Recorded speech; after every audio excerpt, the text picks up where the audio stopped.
This is the 20th season of Bass Talk Live. BTL is presented by Bass Cat Boats, Strike King Lures, Aftco, Pro Guy Batteries, Spro, Gamakatsu, The Bass Tank, Denali Rods, Beatdown Outdoors, and Sunline. BTL coming at you.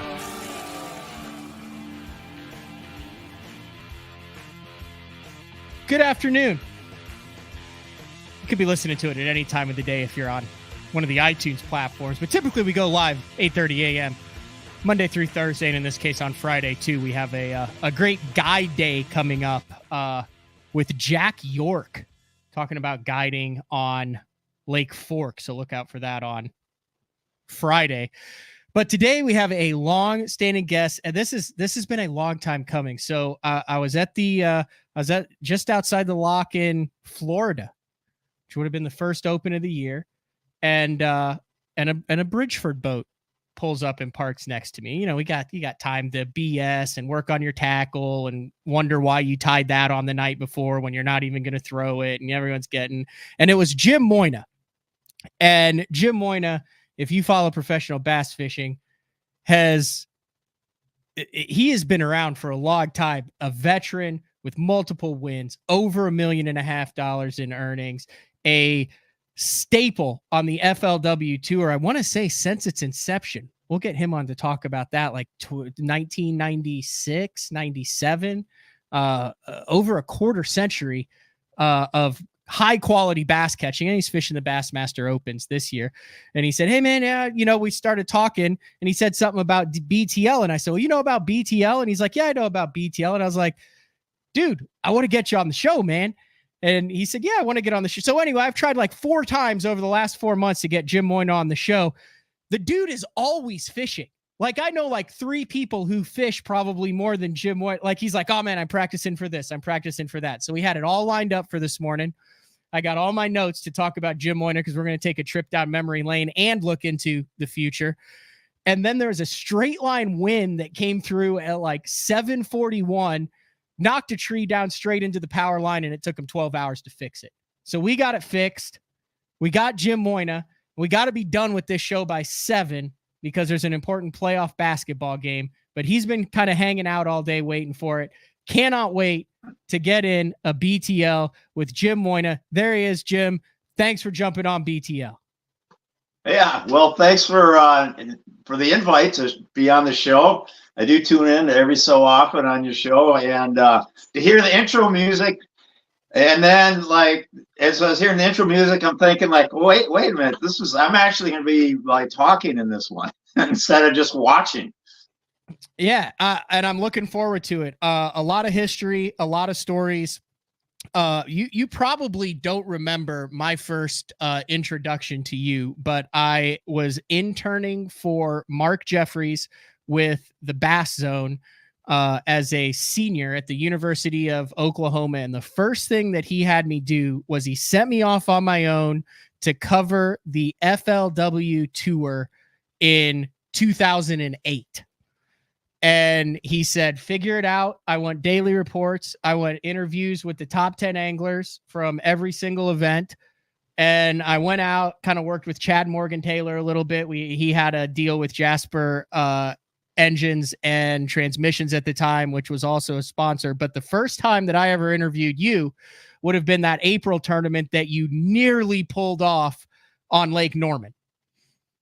Oh my gosh. Yeah, that's shout out to the winner. I think that was the one where Sean Harkey won.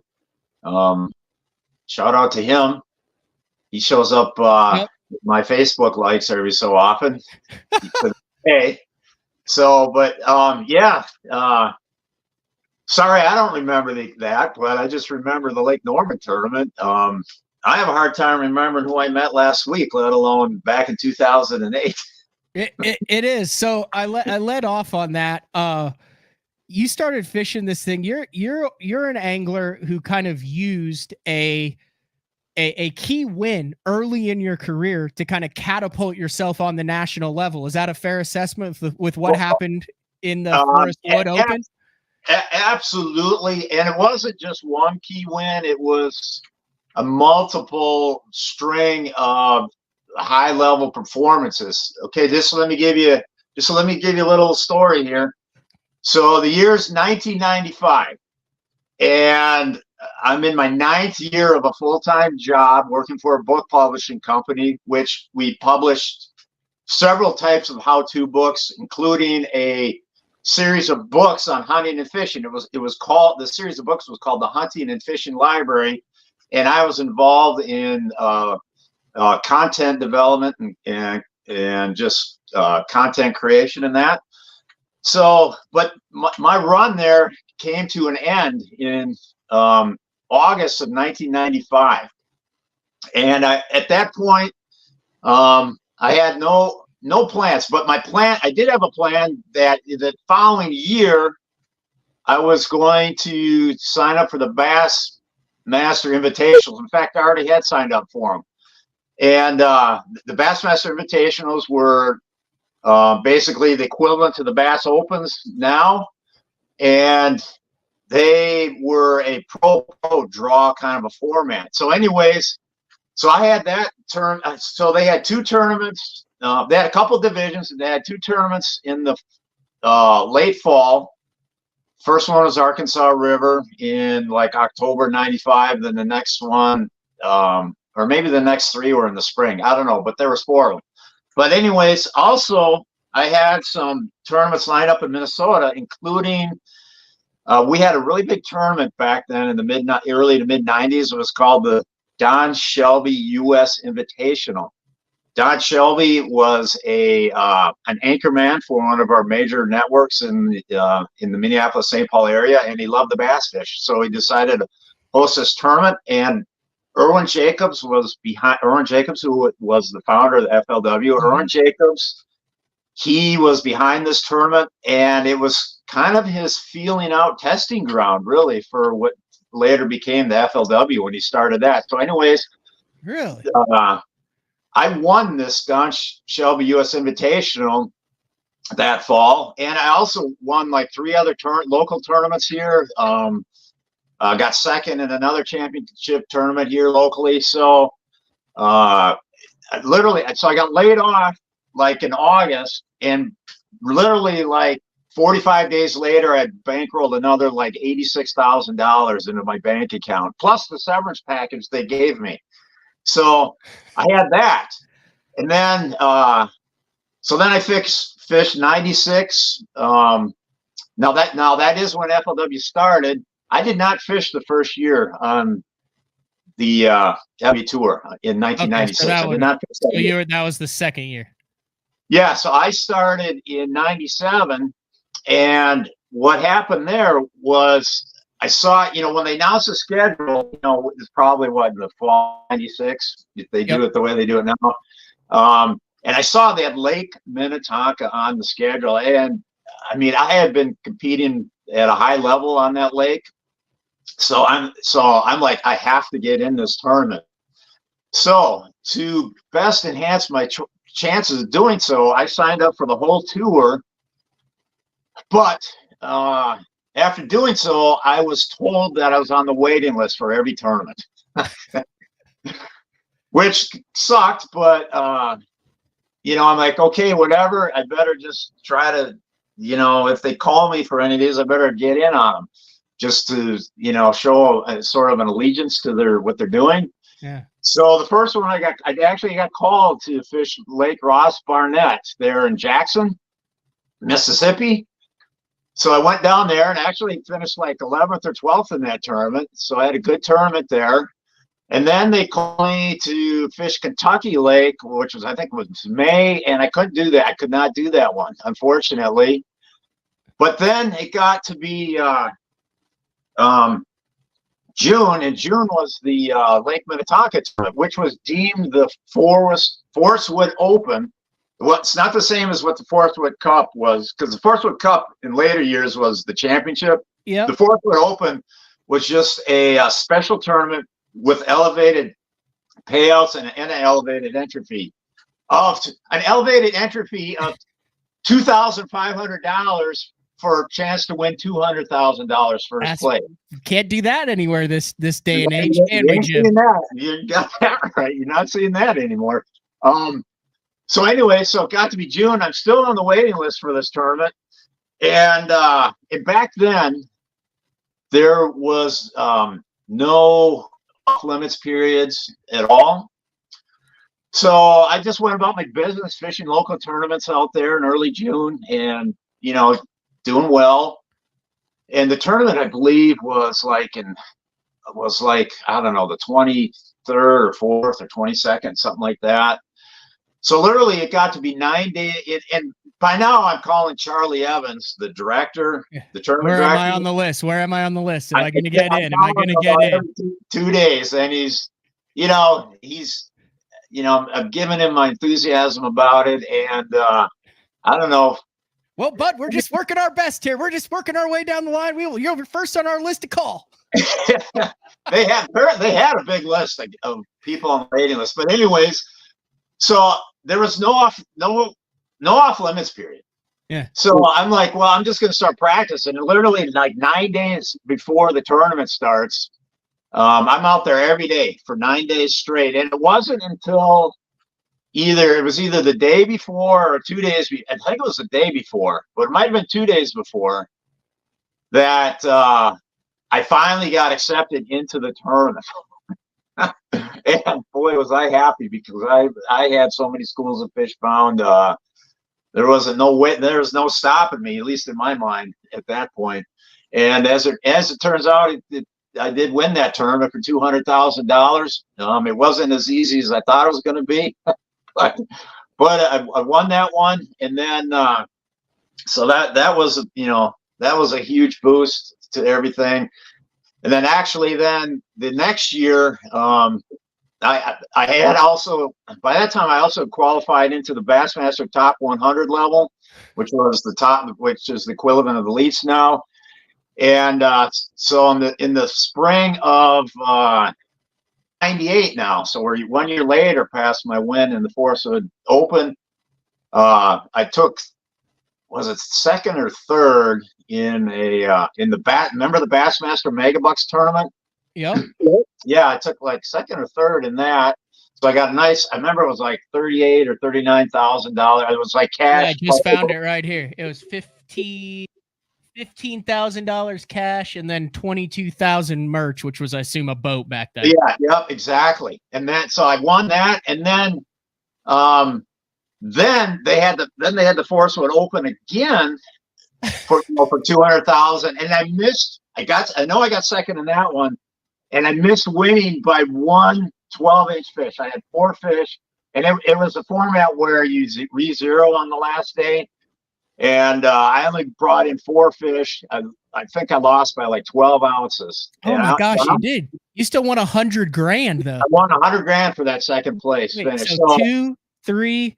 You're like $400,000 in a year period to kick things off. Oh my gosh. Yeah, it was everything. I mean, it was like a dream. I couldn't believe it. In 98 and 97 too. Yeah, in those dollar terms. So that money, and at that time I was starting I got married in 92, but now my first son Jacob was born in 97. My second son was born in 99, and we were in a little tiny starter home. So the money that I just won there, a lot of it went into putting a large down payment on a house. So and then plus I put a bunch in a bank account that I've just been bankrolling off of that ever since. I mean, obviously that money's long gone, but it's been replaced with over the years. So yeah, that was that. I mean, you can't ask for a better jump into a. So let me ask you this, Jim. Was this what you wanted to do? Like, did you follow the tours? Like when you worked for the publishing company and all this, like, did you say, hey, I want to be on tour and become a professional fisherman? Or was this like kind of some opportunistic things where you were like, hey, I'm going to give, how did that, I mean, was this a dream come true, or was this something where you're like, holy cow, like this is lucrative and easy? Yeah. Well, well, obviously in my mind, I'm thinking it's lucrative and easy, but it had been on my radar, on my plans to do since. I remember sitting in high school French class reading Bassmaster magazine in the back row of the seating area. You know what I mean? So, Yep. and I still got an A in French. Okay, but and even in high school when you fill out a little questionnaire for the career counselor, they're, what do you want to do? I wrote down professional bass fisherman, and they're like, well, they don't even know what that is back. And, I graduated in 1983. They don't know what is that, basically. Yeah. And of course, they're trying to steer you into something else back then. So can you see the picture? Can you see on your screen? Is that a picture from like that 97, 98 time frame right there, Jim? That kind of looks like about that era. Yeah. Crew cut with the stash, and then you grew it out the back and shaved the stash off. Yeah, I did. Yeah. So, so the plans were laid out, and boy, that was quite the time. Back in the late 90s, I got two brand new kids. I'm at the top level of Bassmasters. I'm crushed these FLW tour tournaments, and boy, I had wind in my, full sail, as they say, for sailing, I think is what. Now, was there any? Okay, so I'm wearing, if you notice, I gotta show me, because I have to give a shout out to Thomas Allen from In Fisherman, northern publication based out of Minnesota there. My In Fisherman Richardson 112 hat. Thomas, who works in Fisherman, he said, hey, I got something I want to send you. Send me your address. And it came in the mail. I've never been so stoked to get a hat. But I grew up in Illinois, Midwest, not as Midwest as, or not as kind of the land of 10,000 lakes in Minnesota, but I was an In Fisherman kid, and then I was a Bassmaster kid. But I'm racking my brain. Were there any other Minnesota kind of top level pros that you like looked up to at the time? I know that Bassmaster and FLW didn't really go up there regularly. Yeah, well, we did have, gosh, it must've been like 93 or 94. The Bassmaster top 100s came to Lake Minnetonka. I think it was 2 years in a row. David Fritz won the one year, and then Jim Bitter won the other tournament on Lake Minnetonka.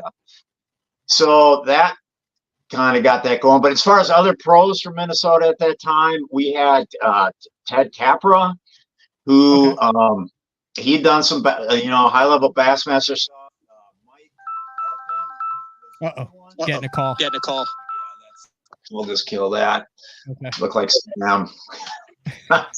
So we had Mike Artman was another one, and then Shannon something. I want to say Shannon's Sharp, but I know that ain't right. It's a wide receiver there, Jim.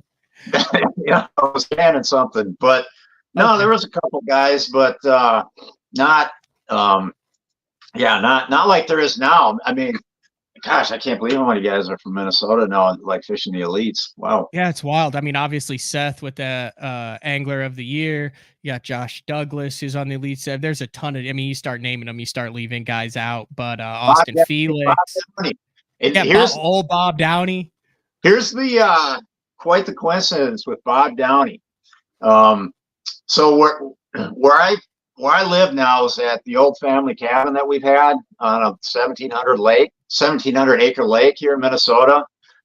Bob Downey's families had their property for longer, probably. This property goes back to like 1970. I think theirs goes like to the 40s or something. But Bob Downey's family's got property on the same 1,700 acre lake out of 10,000 lakes in the state. So did you know him when he was just a pipsqueak running around the lake? No, I really didn't, because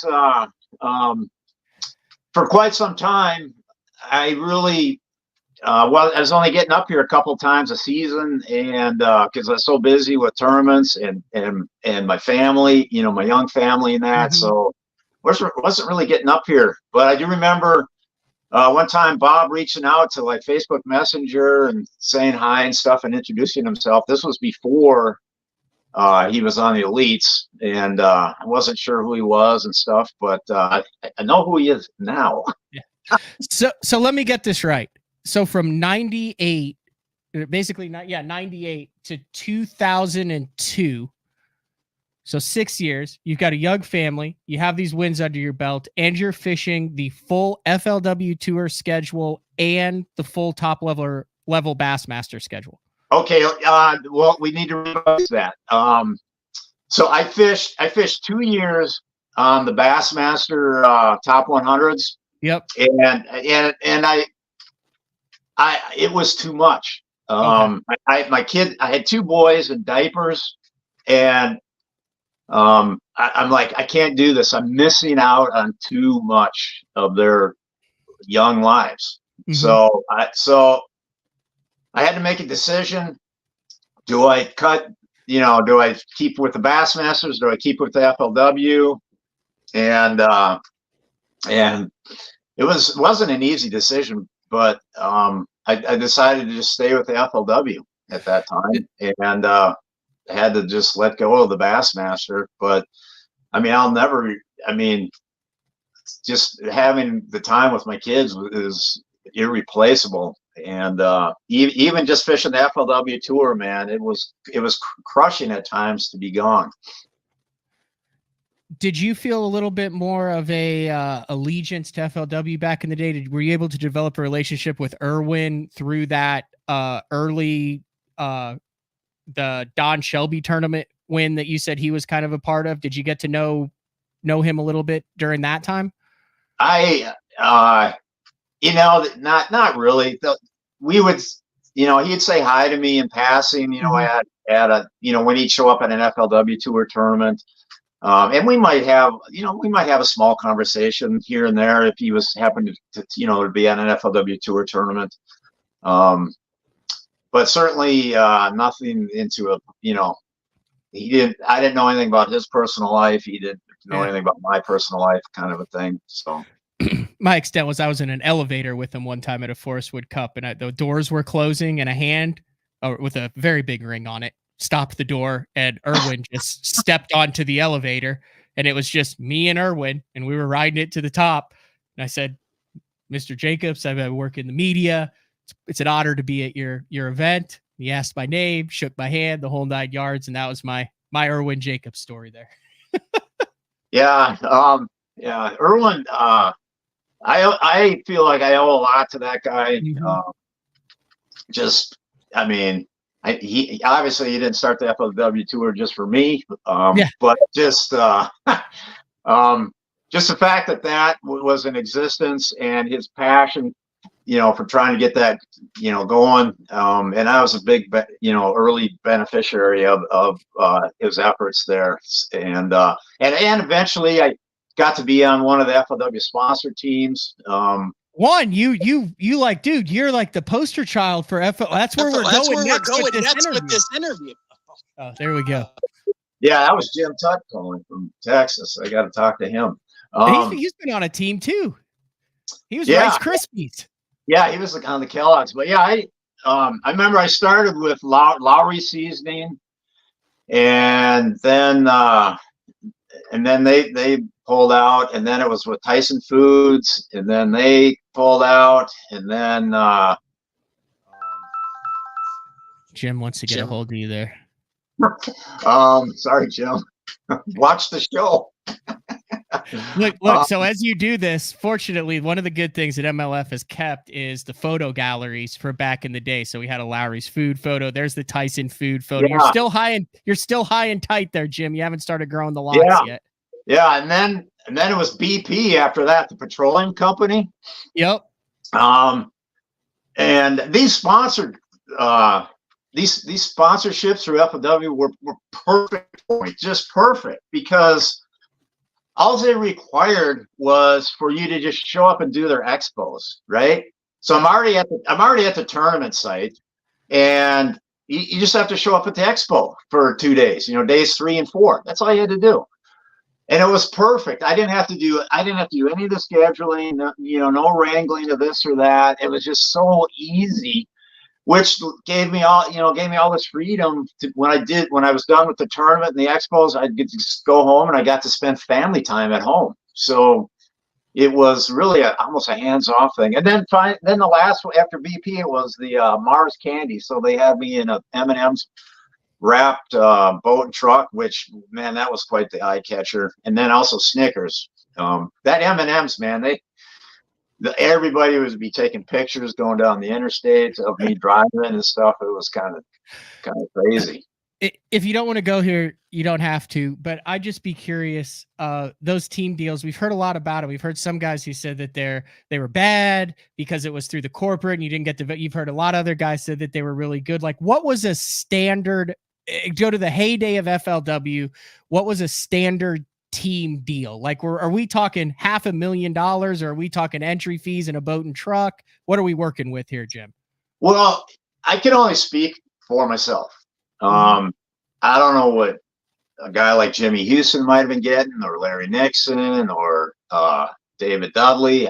The guys that really, were the major icons of FLW. But I mean, basically, it was entry fees paid for, and then here, use this Chevrolet pickup truck for the year. So, dude, that's not a bad deal. That's an awesome deal. Plus, they paid insurance on it too. So, it was an awesome deal. Especially, I mean, it was awesome, because I wasn't I didn't want to be running around doing seminars all over the place. Yeah. And it was easy to do, to show up at these expos, and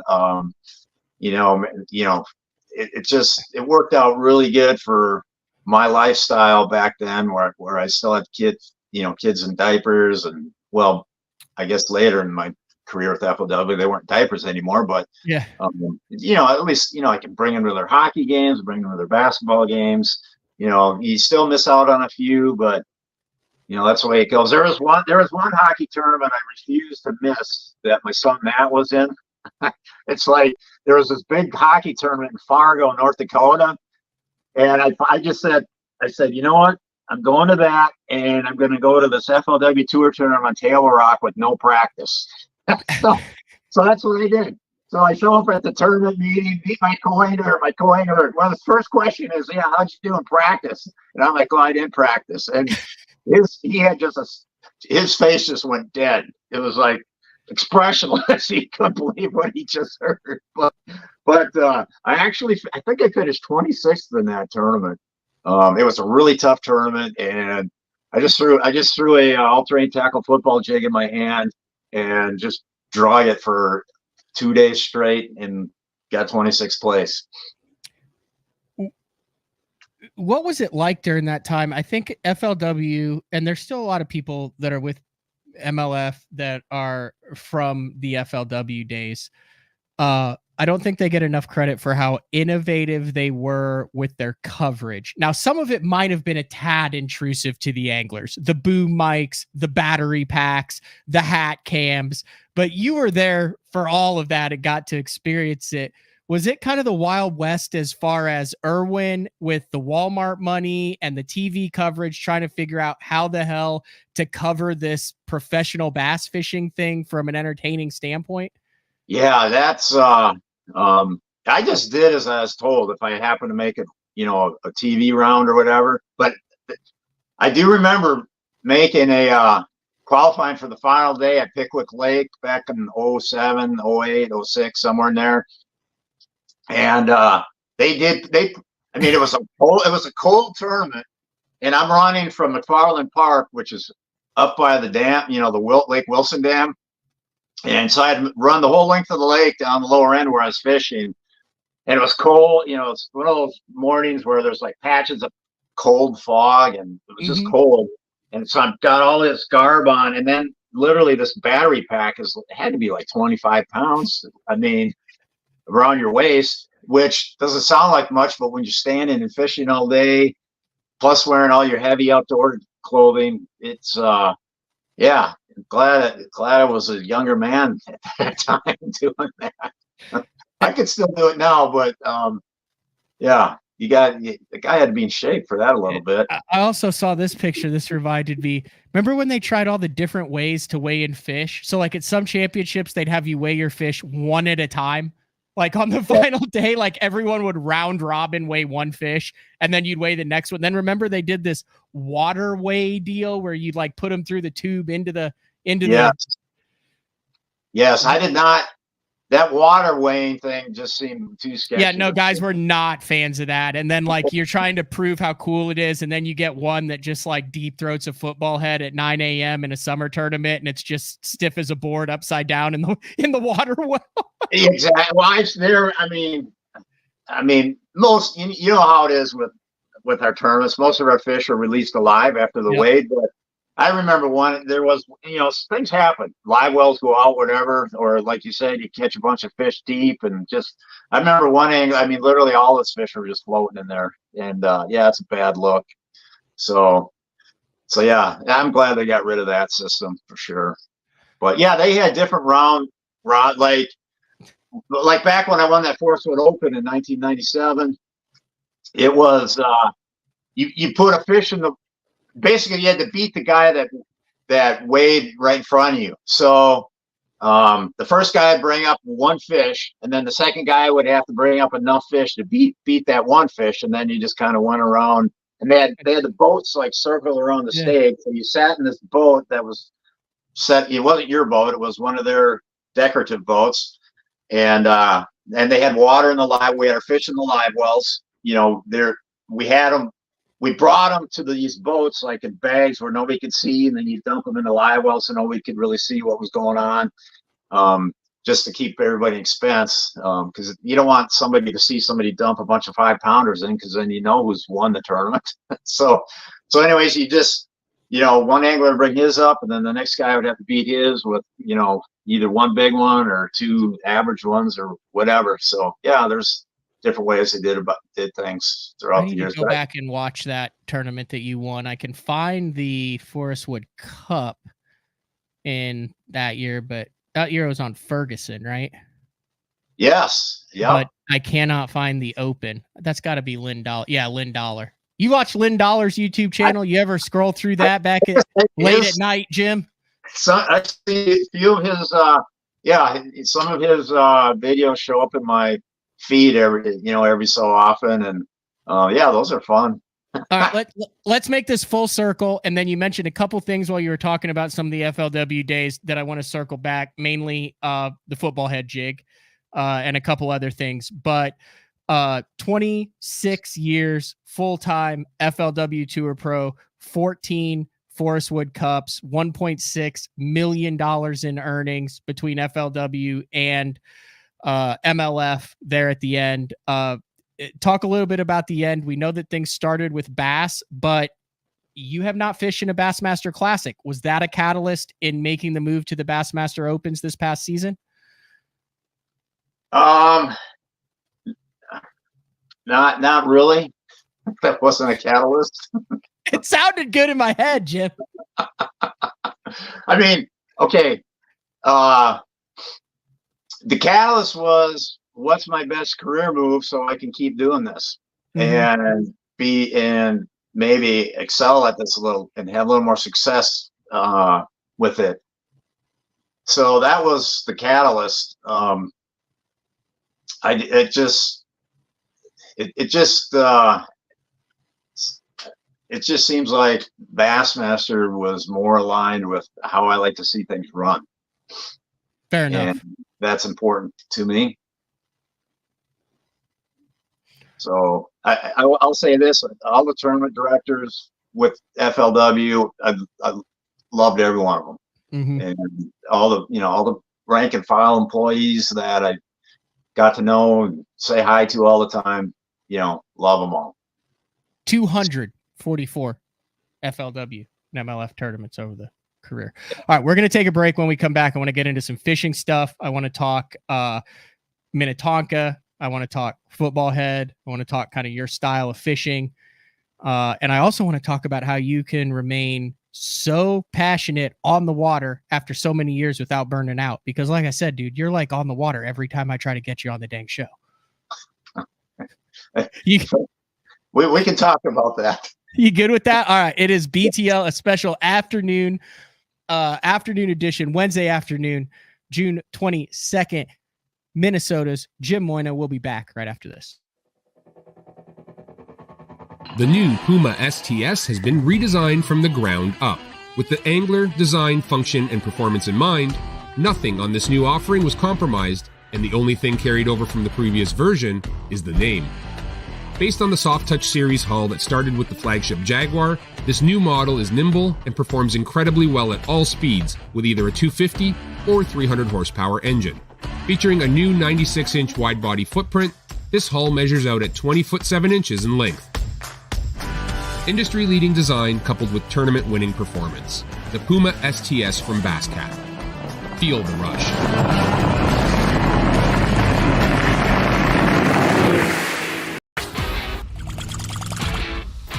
Fishing isn't just a hobby, it's an obsession. Whether it's blazing hot or bitterly cold, bright sunshine, raining, or even snowing, someplace, somewhere, there's a fish that's ready to bite.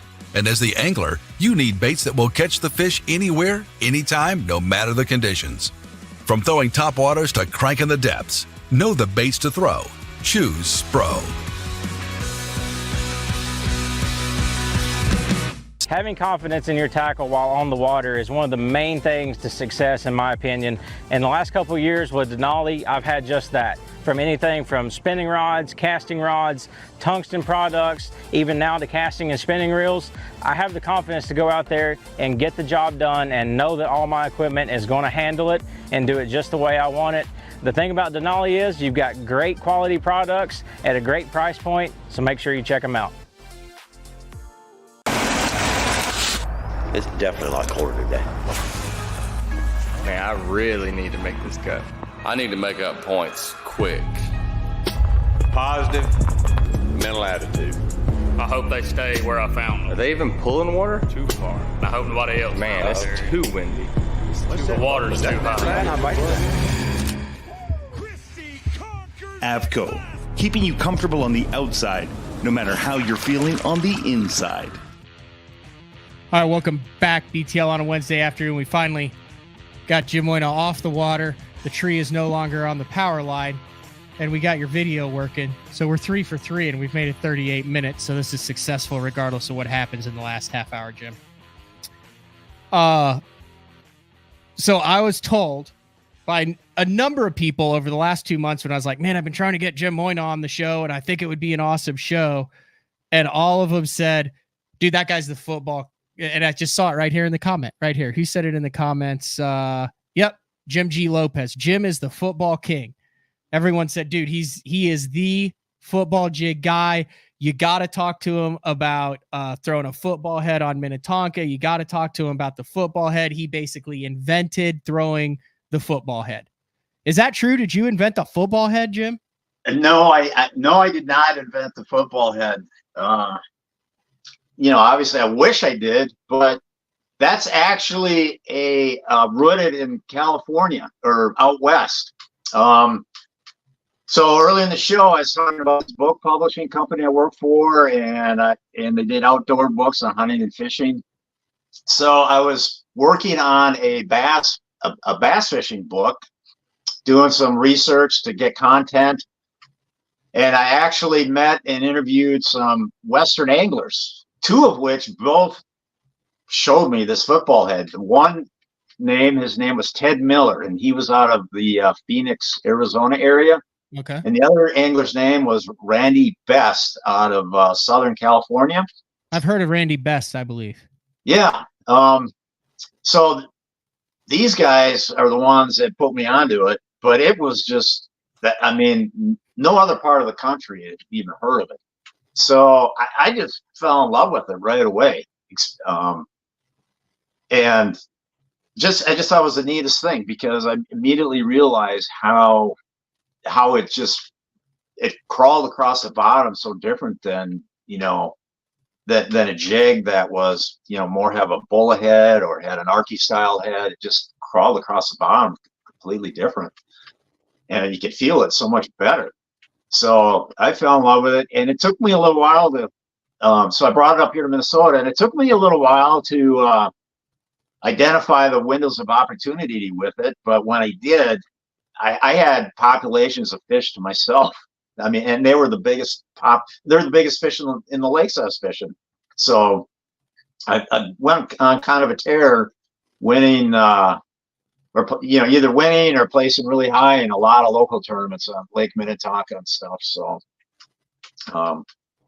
yeah, it was definitely, and that goes to, that's really just one little nugget in the overall theme of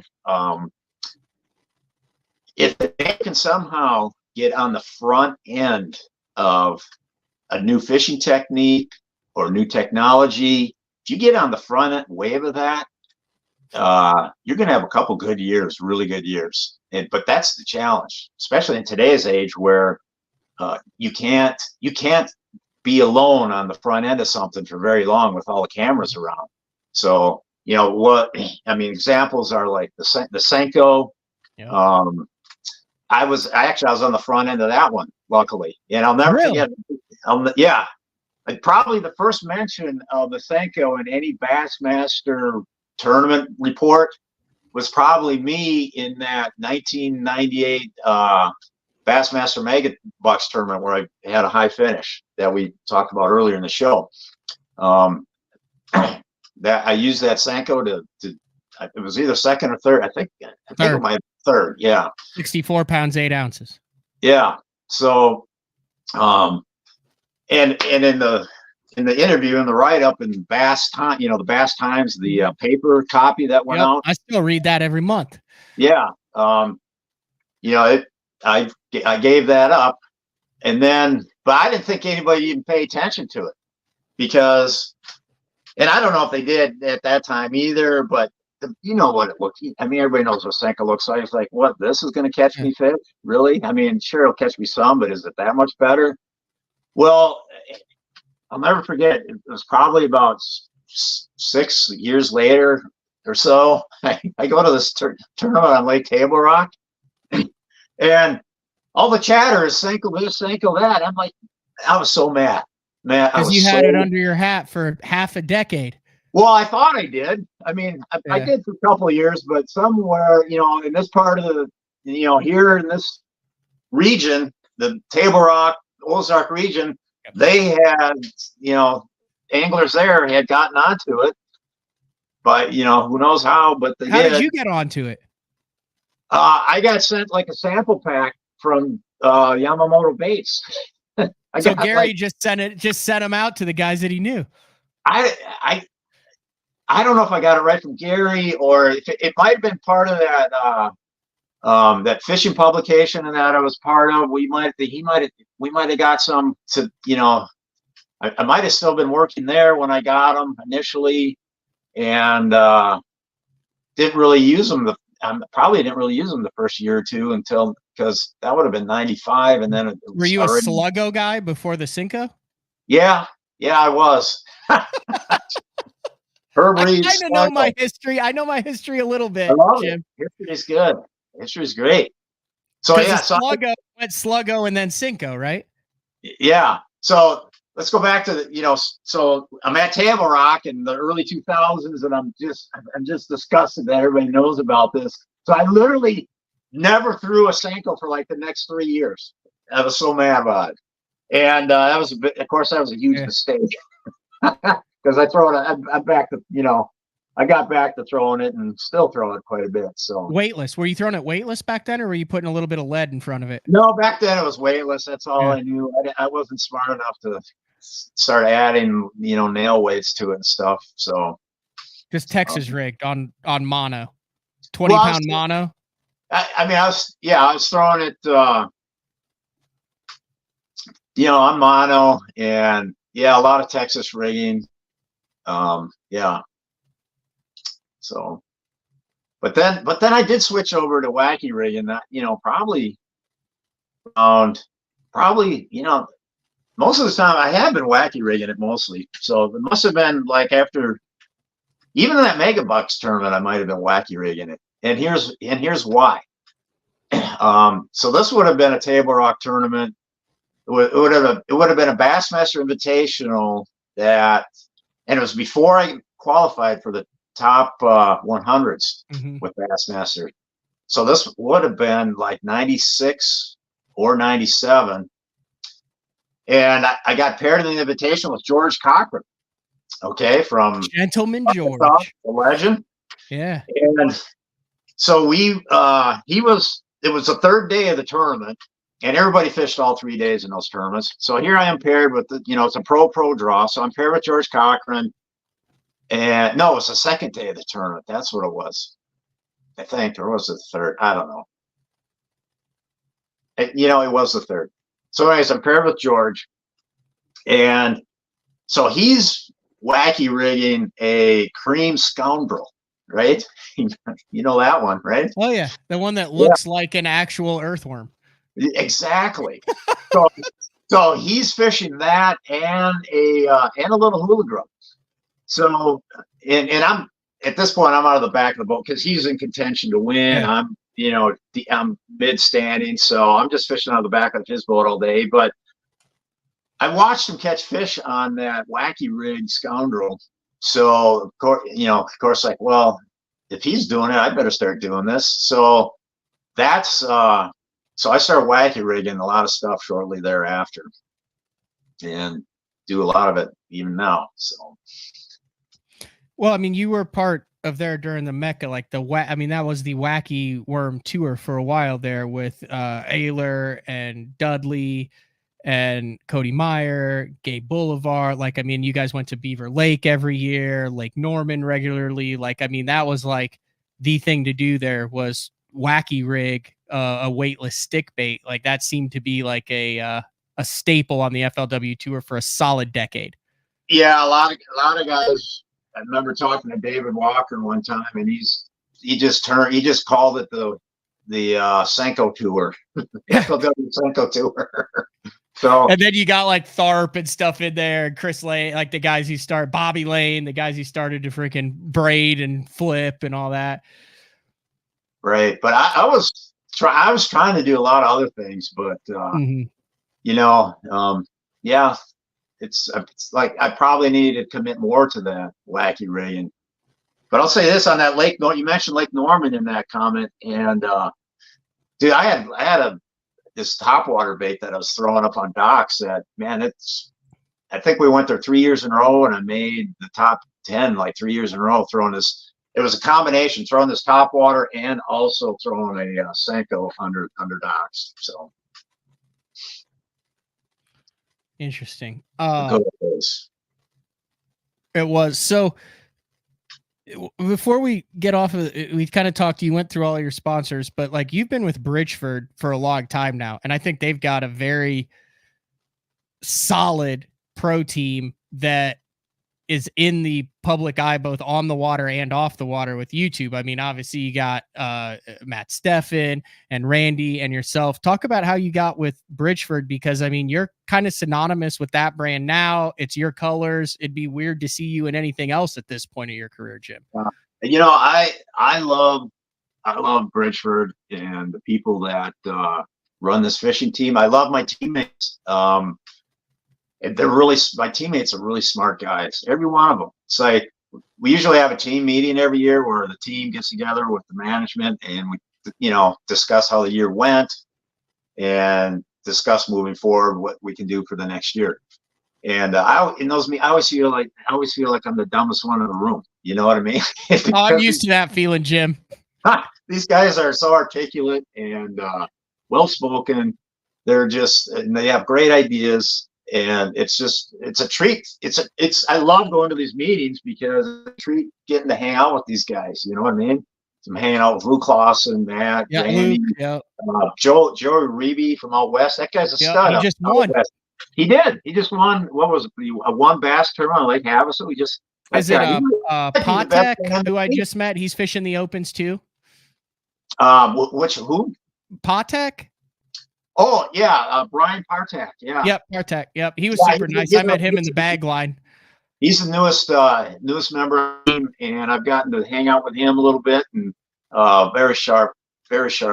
You guys obviously have to have like some strategy meetings with Bridgford, because I mean, Randy started the thing with 9 9 videos a day. And now Matt Steffen, he does a video every single day. And you are just along with everybody. You're doing basically a video every single day on YouTube too. Just kind of talk about kind of that stage of your career and then embracing the social media, because dude, you were doing this 15 years before you even knew what the hell Facebook was. And now that's like an integral part of every sponsorship deal that you have to have in professional fishing, it seems.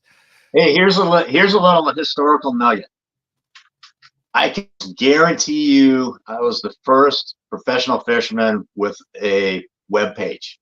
I don't have it anymore, but I remember this was during the 1997 Forestwood Open, during the coverage. I remember Jerry McGinnis talking about it and saying, he's like, can you imagine that? Here's a professional fisherman with a web page. Can you believe that?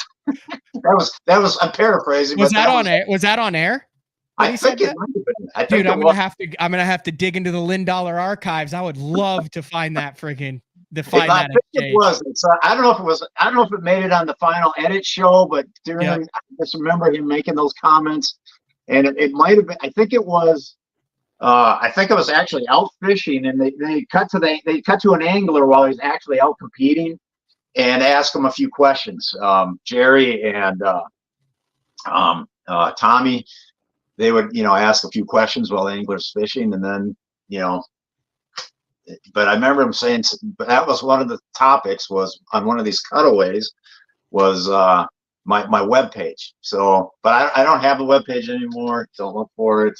Probably not ever going to have it. Someone's saying, "Oh, Clay's on every show. Clay is a very educated fan of professional bass fishing." He said you've got a badass eBay page.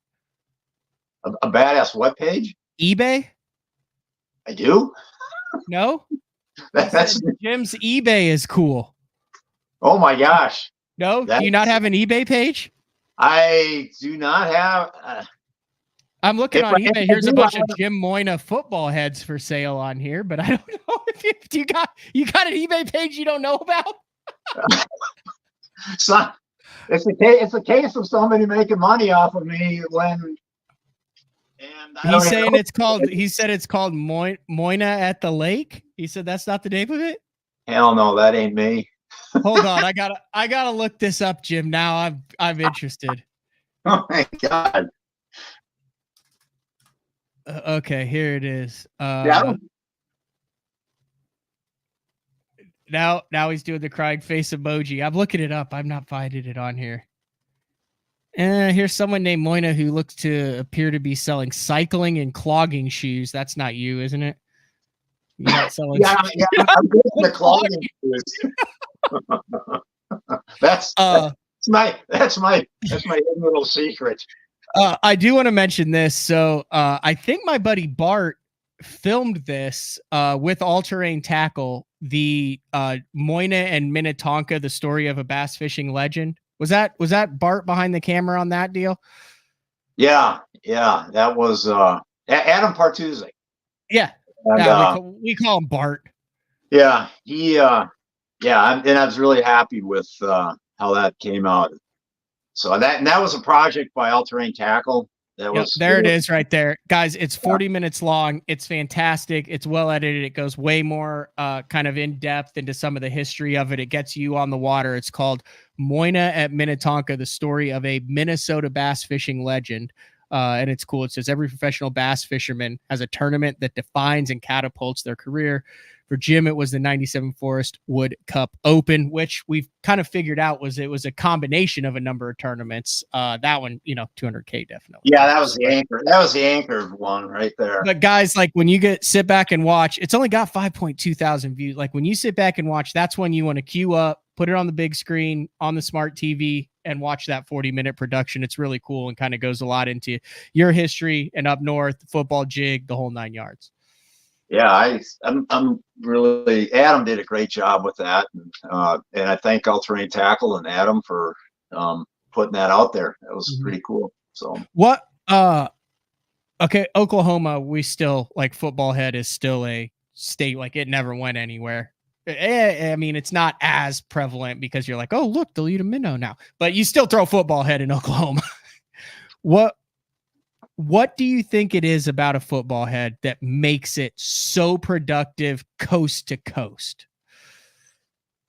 Well, it's a bait that helps you feel what the bottom's like. So you can it's easy to pick out the sweet spots with a football head as you drag it across the bottom.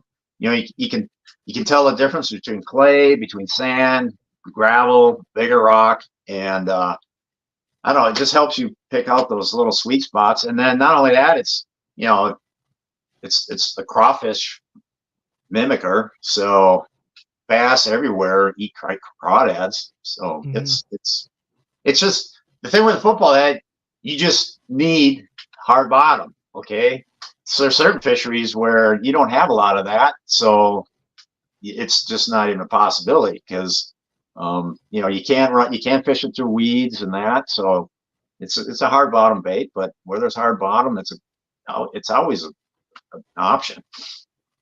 What is your 2024? What's your football head of choice? Well, I've been sponsored with All Terrain Tackle for many years, and that's my choice. In fact, literally a couple days ago, they had me put together a jig of the month. It's a new promotion they're starting. It's a jig of the month. Like it. You got a couple jigs of the month right there, Jim? Huh? What's that? You got some jigs of the month in your hand right there? Well, I got this one. So, and what it is they're going to have one of their pro staff guys put together a jig color combination that they don't have on the market. So I was literally there 2 days ago putting together a combination. So, so it's only going to be one. It's available in only one weight in just this color combination. So I don't know if this can show up at all. Put your hand. Oh no, that actually shows up incredibly well. Yeah. So yeah, we gotta do the epic Eric deal there where you put your hand behind it like he does on Smallmouth Crush when he shows off his June bug crankbait. Right. So that is a 3/4 ounce football head, and the skirt is kind of a light brown with some blue in it. So that's which I've used this probably more clear water than dirty water. But that's the keep that jig right there. All right. Are you cool walking through it? Yet, but it'll be June. And then they're also talking about if you buy some of these, then you get a T-shirt with my face on it. Oh, I'm all in on that. Keep that jig right there. We're gonna do a little education here. So walk me through it. Day in and day out, if I'm gonna throw one size of football head, sounds like 3/4 is what you're going with. That is what I'm going with. If I got one size to pick, it's 3/4, and that's because a lot of the time I am fishing a little bit deeper water with this, and by that I mean like here in Minnesota, it'd be anything beyond the weed line, because like I mentioned earlier, you can't really fish this through the weeds.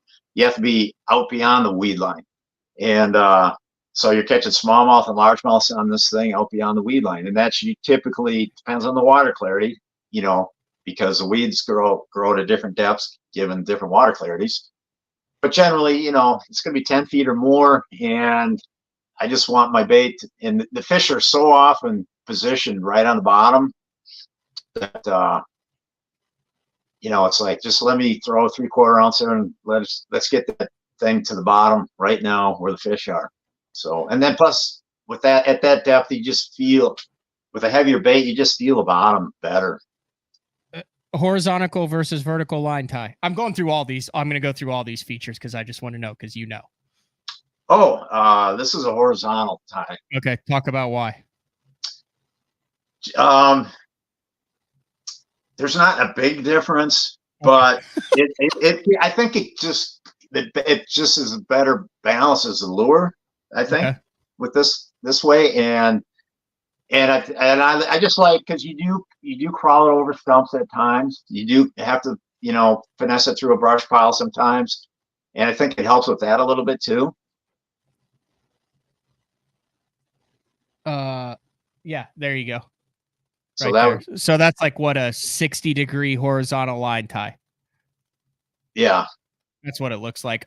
Weed guard. When you're fishing this thing, I've heard both trim it. I've also heard keep the thing long because you want less resistance, and the longer it is, the easier it collapses? What are you trimming? Are you cutting? You want stiff bristles, soft bristles? It's kind of situational. Okay.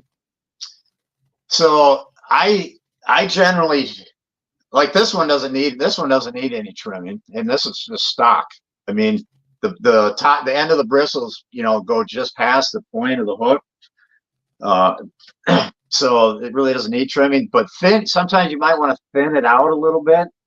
If you are really not fishing it through a lot of stumps or a lot of brush, you're just fishing it through rock and that, then you can just thin it out. We do that a lot in Oklahoma. We're just dragging it across rock on points, transition areas, next to brush, stuff like that.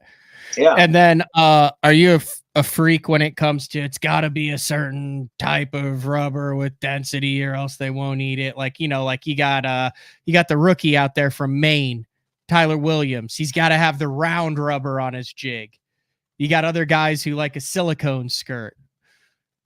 Yeah, these are silicone skirts, and the colors are amazing with the silicone. I've caught tons of fish in silicone. I don't use rubber skirts. I've gotten I use a lot of the stock colors from All Terrain Tackle, but I do also have a stash of fine cut silicone that you really can't find it anywhere. So I use that at times too. That's pretty. It gives you more of a finessey look. I kind of like it. Clearwater? Well, not kind of. I really like it. Clearwater? Well, I'll use it in Clearwater, but I've used it in intermediate, like Tennessee River lakes, watercolor like that. That's kind of intermediate. So, but for like muddy water, I'm not going finesse at all, really. And then small finesse hook, gaff hook. What are we talking diameter wise for just your standard football head that you think puts the most fish in the boat? Well, this would be more of a finer hook, but it's still got enough, still stiff enough that it's not going to flex so much. So you don't really have to jack the fish so hard on the hook set. Sweep set? Just a firm sweep set is good. We do have All Terrain Tackle makes just a bulk, just straight up football heads with a heavier hook in, and that one you do want to put a little more force on it. Those do not come with skirts. It's just like a bulk football head, and without a brush guard. And that's where it's a 90-degree tie off on the top. The tie off's right on top of it, and actually, I prefer that one. If I know I'm going to be around, if I know there's going to be a complete absence of brush and stumps, then I'll go with that one, because that 90-degree tie off even gives you a better hook set. So, all right. So I ask you this because I've jumped off a $20,000 fish and a boat fish on a football head over the last 15 years, but both of them were on football heads on the jump, like first jump. Like I got them, I had them, they came up, they were like, oh yeah, we're worth a lot of money. And then boom, football head goes flying. And I'm like, dude, there's had to be something wrong. Like I'm always nervous on that initial lean in, got them, here they come. Like I've chucked so many big ones off on a football head over the years. You've lost fish. Oh yeah. Like, what's your hook to land? Like when you peg them, is it like yours? I'm just teasing. No, I've lost. Everybody's lost fish. I've lost fish on football heads. So you do jump them off on football heads. Sometimes it just happens because it's a big chunk of lead. Yeah, and which brings up a good point. I try to use I want to use the lighter weights if I can get away with it, because the less weight you have, the less likely they're going to throw that football head. So I try to use the lighter ones if I can get away with it, but sometimes it seems like there's just a triggering mechanism in those heavier ones that the fish respond to. So I feel like you get better hook to land percentages on the lighter ones than the heavy one, because that you get that 3/4 ounce flopping around. Yep. I also got some 1 ounce heads that had specially poured by All Terrain. They don't have those available, but I love these 1 ounce ones too. And yeah, you're playing with fire sometimes with those. I mean, yeah, I've lost some big fish on those things. But man, I've cashed a ton of money on them too. So there's one other brand that I think the only reason that I'd heard about it in the professional realm was because it was I have no idea like if you're still with them, how long you were with them, what the relationship was like, but they had like unique baits. Salmo. Yeah. Yeah. Yeah, I was with them for, I don't know, 5 or 6 years, something like that. I remember you always were throwing the Salmo baits, and I'd look them up and I'd be like, those are some interesting looking plugs. Yeah, they were. The company was, the owners were actually, and the owners were Polish, and they lived in Poland, and all the baits were made in Poland. So there were some really avid guys that ran that company, and they just had creative minds and did a lot of different things. That the top water bait that I mentioned earlier in the show that I like to use on the Lake Norman docks was a Salmo. And that thing worked really well. But yeah, I think they're still around. I haven't been with them for quite a while. The original owners don't own it anymore. So I really don't know what's going on with that company these days. But I still have a big stash of that stuff. Bunch of boxes of Salmo swimmers somewhere around there. Yeah. Yep.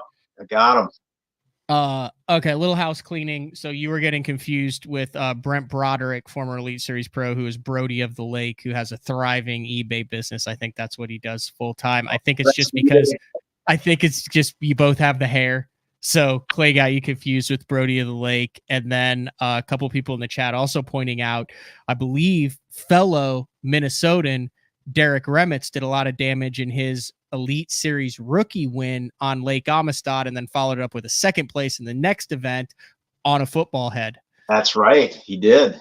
That's right. He was using an Omega, I believe, at the time. Yeah. He had that yellow wrap with the brown Omega horseshoe upside down, but that was another Minnesota guy who made a lot of money on a football head.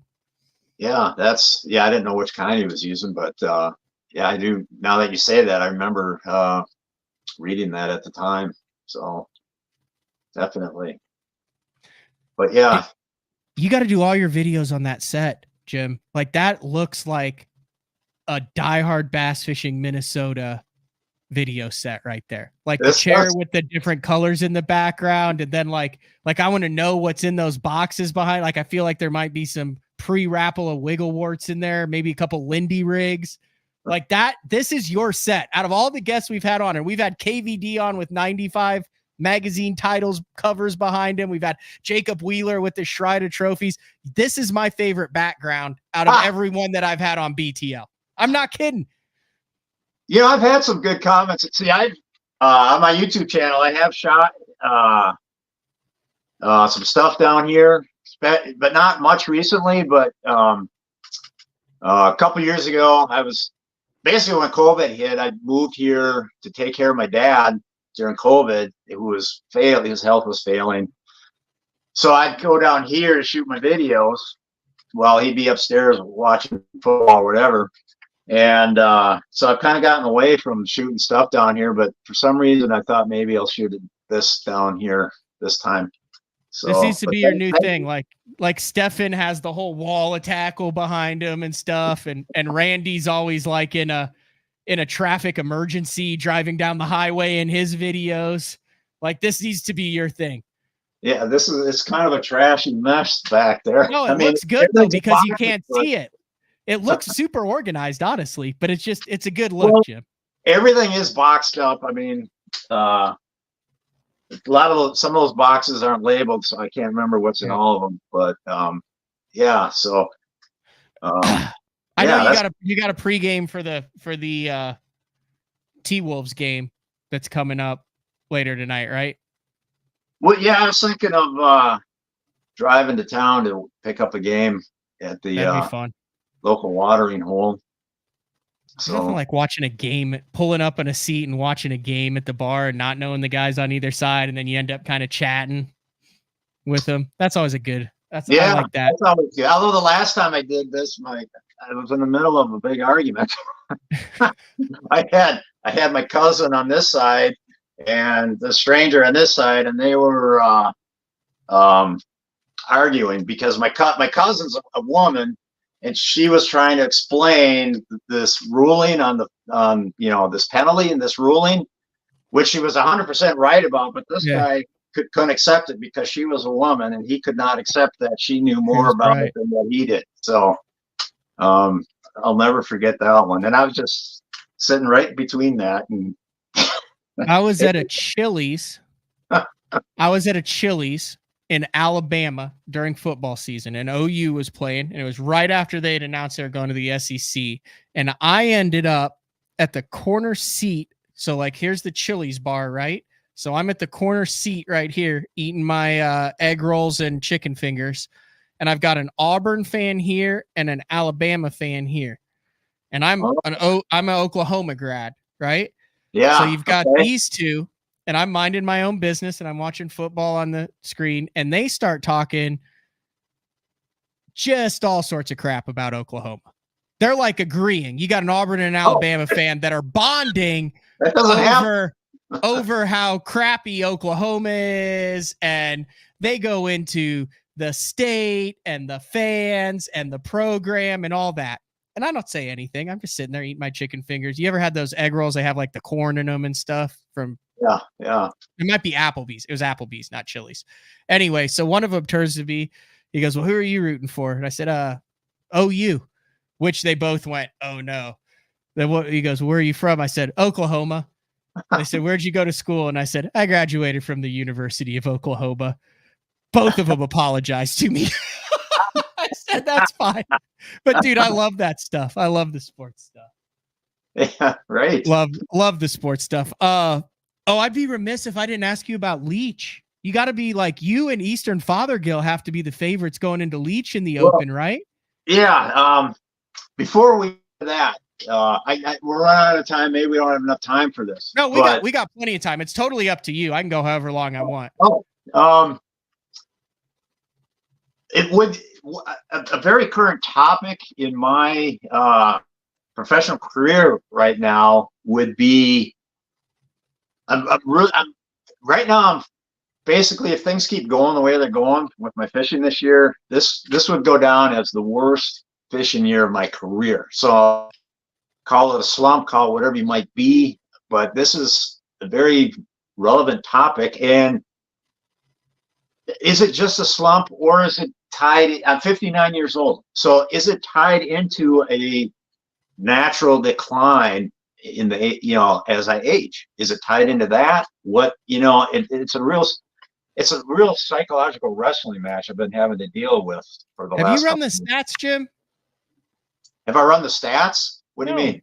You're not statistically having the worst year. You are 39th in the Angler of the Year points midway through the Bassmaster Open EQ season. There's 155 that are fishing all of them. You are in the top 75 percentile.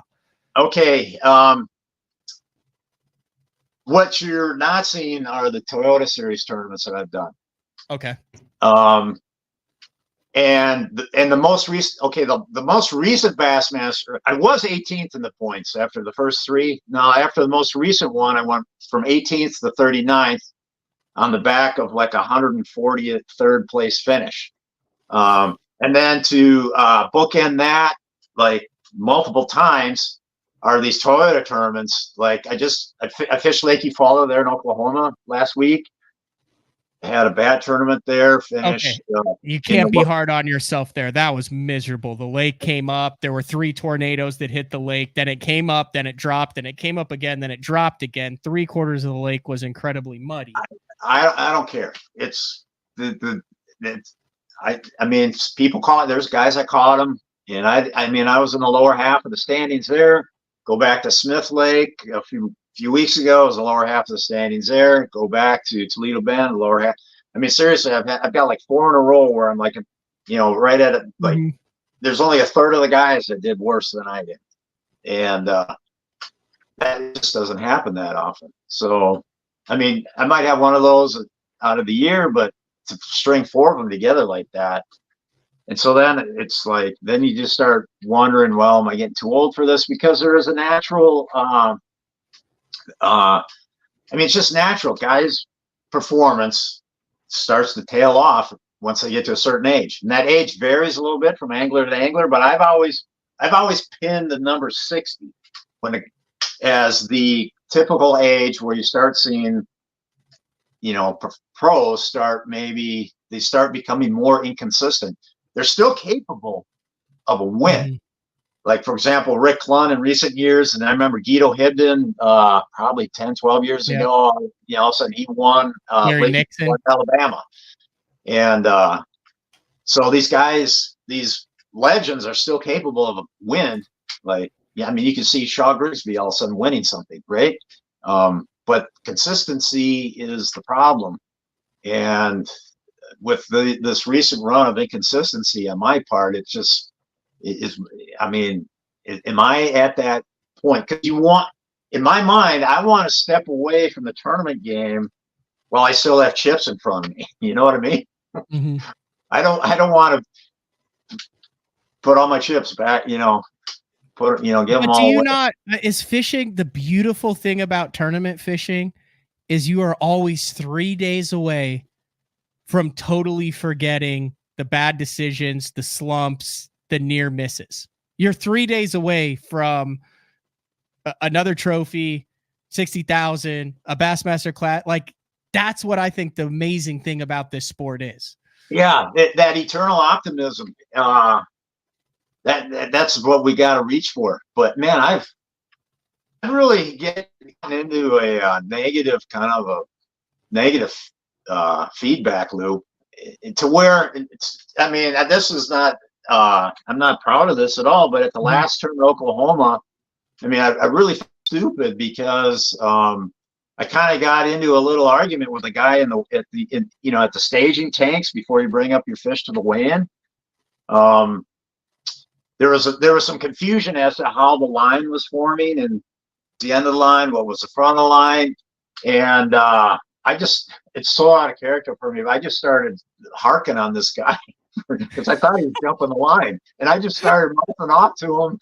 And I wasn't even entertaining his end of the story. It was just my frustration of just how the last month and a half of tournament fishing, because I've lost so many. Man, the number of quality fish that have come off is. You're making good decisions. It's not like you're lost. You're making good decisions, and you're going, "What do I got to do to have something go my way?" It's just.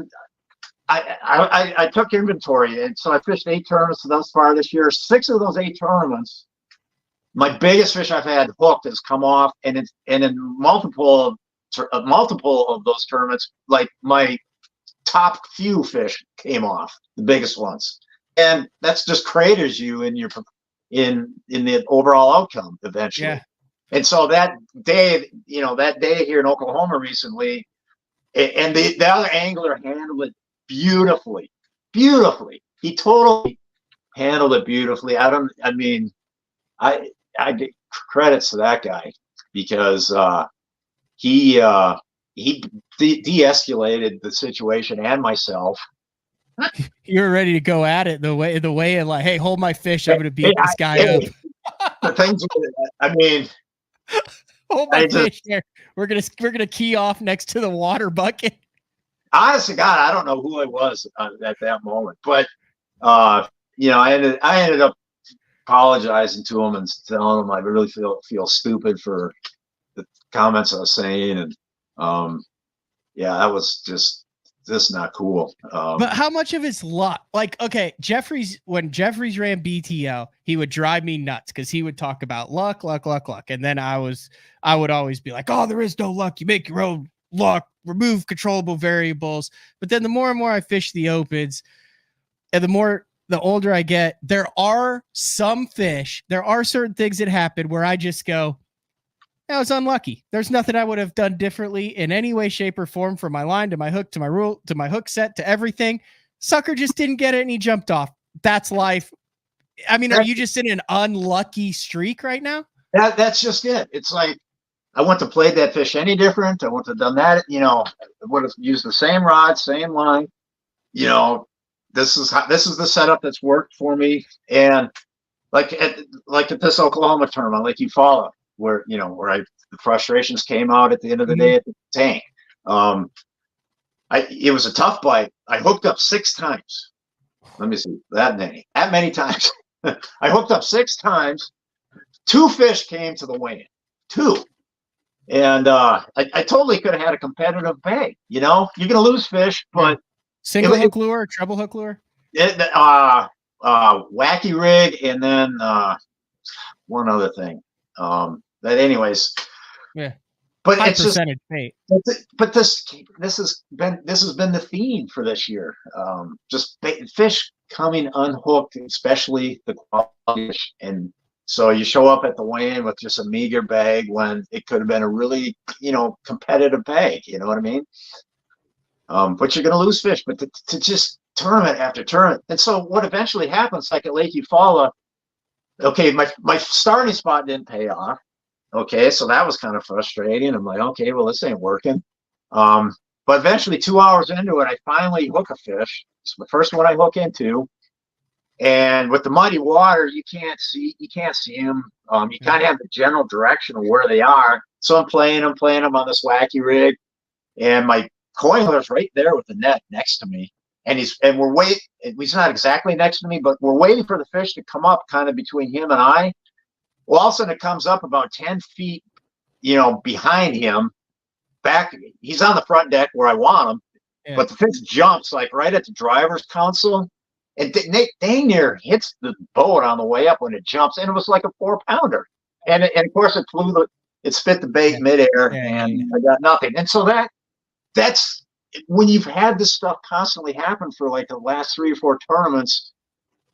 It's so hard to break that negativity in your brain. Like, here we go again.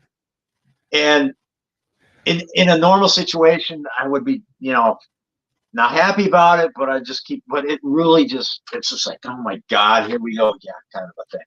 And then it just, but wouldn't you rather dump key fish every tournament than not even be around key fish and finish the same places and be like, well, damn, I never had a clue. Like, that's where I would start to question.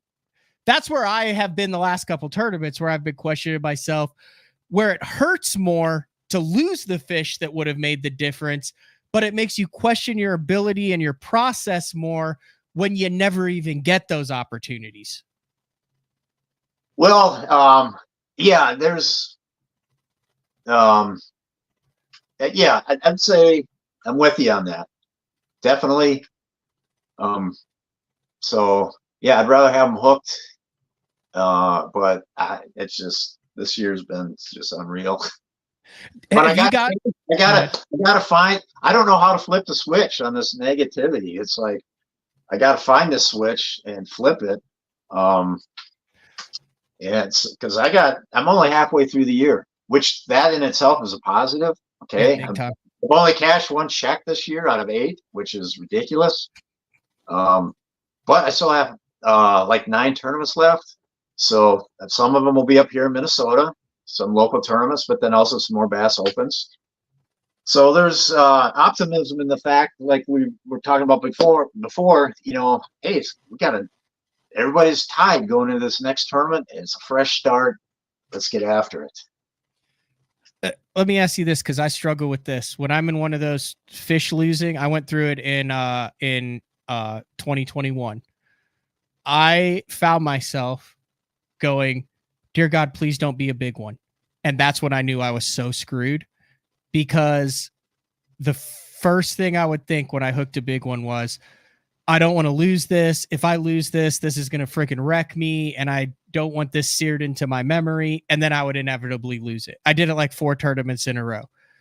And I don't even know what the difference was. But then you go through a deal where you set the hook and you're like, oh, that one's screwed up. And you don't care if it's a 12-pounder jumping out there. The sucker's coming in the boat, and it doesn't even cross your mind that it might come off.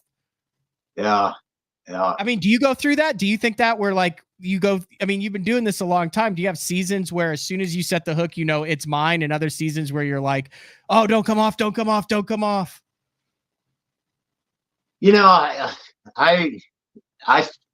I fear them coming off just about every just because I've seen it happen over the years. You know what I mean? And I don't know. It's this year. There's what I call soul crushing moments in tournament fishing, and honest to God, I've been through a couple of them this year. Even in the Sandy Cooper tournament where I finished 33rd, I got my soul absolutely crushed on day one of that tournament because of the big fish, a couple big ones that came off that day. I still weighed like 21 pounds or whatever, but it could have been like an upper 20 bag, and it just those fish got away. Like how big are we talking? Like, I mean, it's a fishing show. I love fish stories, so feel free to share. If you don't want to, you don't have to, but because that place, I could see how you could get into some issues with the big fish. It was. Well, here's the biggest one. I was throwing a wacky rig up to the cypress trees where the fish would spawn. You couldn't see them because of the watercolor, but they're spawning up there. And literally, well, this is what happened. I knew I had like a 20-ish pound bag, and one of my fish was kind of smallish still, like a 2.5, something like that. So I literally got like 20 minutes left, and I'm coming around this little cypress knoll, and I hook one, fight it halfway to the boat. I see what it is. It's like a 4.5. It's going to help me out. It's going to give me a couple pounds. That one comes off. 5 minutes later, I hook one by size on a different cypress tree. That one comes off. So now I'm just like, now I have like 15 minutes of fishing time left or whatever. So then I cast to this other cypress tree, and fish bites it. I pull back, and the rod starts bending and pulling tight, and all of a sudden it just rips line like this straight towards the and it's pulling like straight towards the cypress tree. And I'm like, oh my God, I'm like, what's going on here? Then all of a sudden there's like a pop sound, a big popping sound, and my line goes limp. And I just start reeling like this. My line's got broken. What happened with that popping, snapping was it popped off of like an underwater cypress knee. Mm-hmm. And I just reeled really fast, and I caught up the fish. Literally, it was like 20 feet away at least from where I set the hook on. And I tightened the line down on him, and it was a Sandy Cooper monster. And I fought him for about 3 seconds, and he was just tearing the shit out of the water. And I'm like, I'm in my mind, I'm like, I'm not gonna let this thing get down in these freaking roots and get away. Well, then the hook just pulls out. So it's like, and that was, 3 fish that would have helped me, especially that one, in the last 20 minutes of fishing time, and it crushed my soul that day. And luckily, I recovered the next day. And but there's been other moments like that this year. Yeah, that's a rough one, Jim. And in my career, there's been soul crushing. There was once really early in my career. This was a soul crushing moment that freaking killed it. It basically killed me for like 2 years. It like that the last thing, and that's just bad on my part. But it was the 1998 FLW championship. It was like 98 or 99 on the Mississippi River out of the Quad Cities, which Quad Cities is on the border of Illinois. I lived there for a year. I played junior hockey in Quad Cities in 2004. Did you get in any fights, I hope? I fought one time in Dubuque, and then I got a pass for curfew so I could walleye fish on the river at night. Anyway, continue with your story. Okay. Did you win the fight, Matt? It was more of a wrestling match. Oh, okay. I was not a fighter. I was a center. I was a skill guy. You're the skill guy. I had soft hands. You had to protect. You were the ones that were trying to protect. Yeah, there was a guy on the team on my line named Gunpowder, because he was just explode at any moment. I mean, if you're a hockey guy, you seem like hockey. Yeah. So anyway, continue. Quad Cities. All right. Yeah. So that was the FLW championship. It was like $250,000 first place, no entry fee. So, and let me just set the stage on this. Back then, there was we didn't have no information rules. We had unlimited pre-fishing. So anyways, after day one, I was like in 8th place. And then it was a situation where in day 2, your day 1 and 2 weights combine, and then you re-zero for day 3, and then re-zero for day 4. Yep. So anyways, I was like in 8th place, and you had to be in the top 10 to make it to day 3. So everybody fishes day 2. So I was like an 8th with it was a super tough bite, and I had like 2 fish, and I was in 8th place. So anyways, it's day 2 now, and I'm kind of going back to the same areas where I caught those 2 fish, and I'm not having much progress. I might have caught 1 maybe or something. And then I'm like, all right, let's go. I literally have like 20 minutes of fishing time left. I'm like, let's go try this one place where I found some fish that I hadn't been to yet. And when I got there, man, it was like fish were just biting left and right, but they're all coming off. They're hitting a buzz, jumping over buzz baits, coming off on the buzz bait. Then I pick up a fluke and they hit that. I reel them a little bit. They come off. I literally had like 4 or 5 bites in this area, which was more than enough, which was good. Mm-hmm. So anyways, that happens. Well, then I got a lock through. And on the way back, I'm like, so in this next pool down, I'm like, okay, I got enough time to swing into this one place where I caught 2 fish off this little tiny stub sticking in the water. So I run the shallow sandbar, get back there, and I literally only have time for a couple casts. And so I drop the trolling motor, and I'm getting closer and closer, and I'm like, all right, I'm close enough. And I make this long cast with this crankbait. And the stub's like this big around, and the crankbait just lands right on the stub. It pins itself right on the stub, and of course I'm shaking it, this and that. It ain't coming off of there, and I'm like whatever. So I hit the trolling motor, and I'm going to unsnag it, and I turn to my coin log. Yeah, just throw it by that stub before I get up there. He throws up there, catches a nice keeper. That one would have. And as it turns out, had I had that one keeper, I could have survived. I could have survived the first 2 rounds and made it to day 3 with just that one extra keeper, because I think I already had 1 in my boat. So I would have made it. And then so I did. But as it turns out, the coiner that I was with that day, he qualified for the day 3 round, and he got paired with George Cochran for day 3, and the coiner asked me, "Hey, can I tell George about that spot where where you lost all those?" And I'm like, "Yeah, fine, do it," which was legal at that time. Yeah. And so then George goes out and I think he had the biggest bag on day 3. All the fish that you lost. Yes. And then I think he had Davey Height won the tournament because you re-zero on day 4. Davey Height won the tournament, throwing a frog, and but I think George got second, is what happened. So, but yeah, that was a soul crusher for me when I found out. I mean, when I lost those fish that day and didn't make that last round, and then when I saw George catch all those fish, and he caught them right there because I had to dig into that.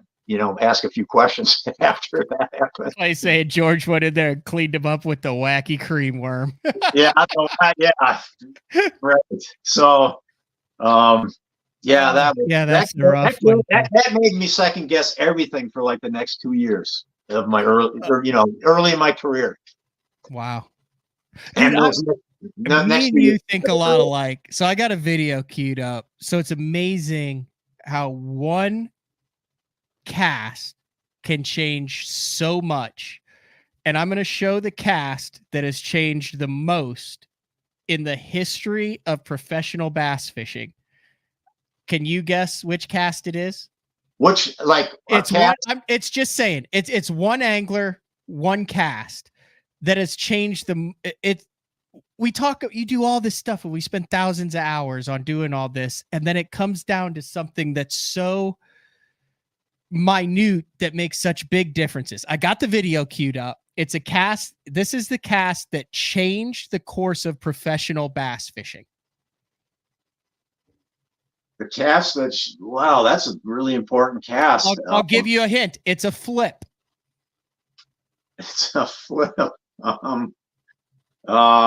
That ain't good enough hint. There's a lot of flips out there. It happened in I'll keep giving you it happened in Alabama. Was it a flip by Boyd Duckett or something? I present you the 2007 Leech Lake Classic final day.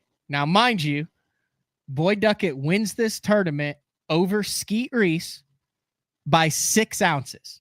This is in the waning hours of day 3. At the time, Boyd Duckett is an opens or an opens angler who qualified. He was not on tour like on the Elite Series in 2006, right? He was like a Federation angler, wasn't he, or something? Yeah, he qualified through like he won an Open or a top 100 or something like that. So at the time, he was a very wealthy businessman with a tank leasing company. And watch what happens. This is 2007. Now watch. He's going to make his flip. Boom. Oh my God. I got one on.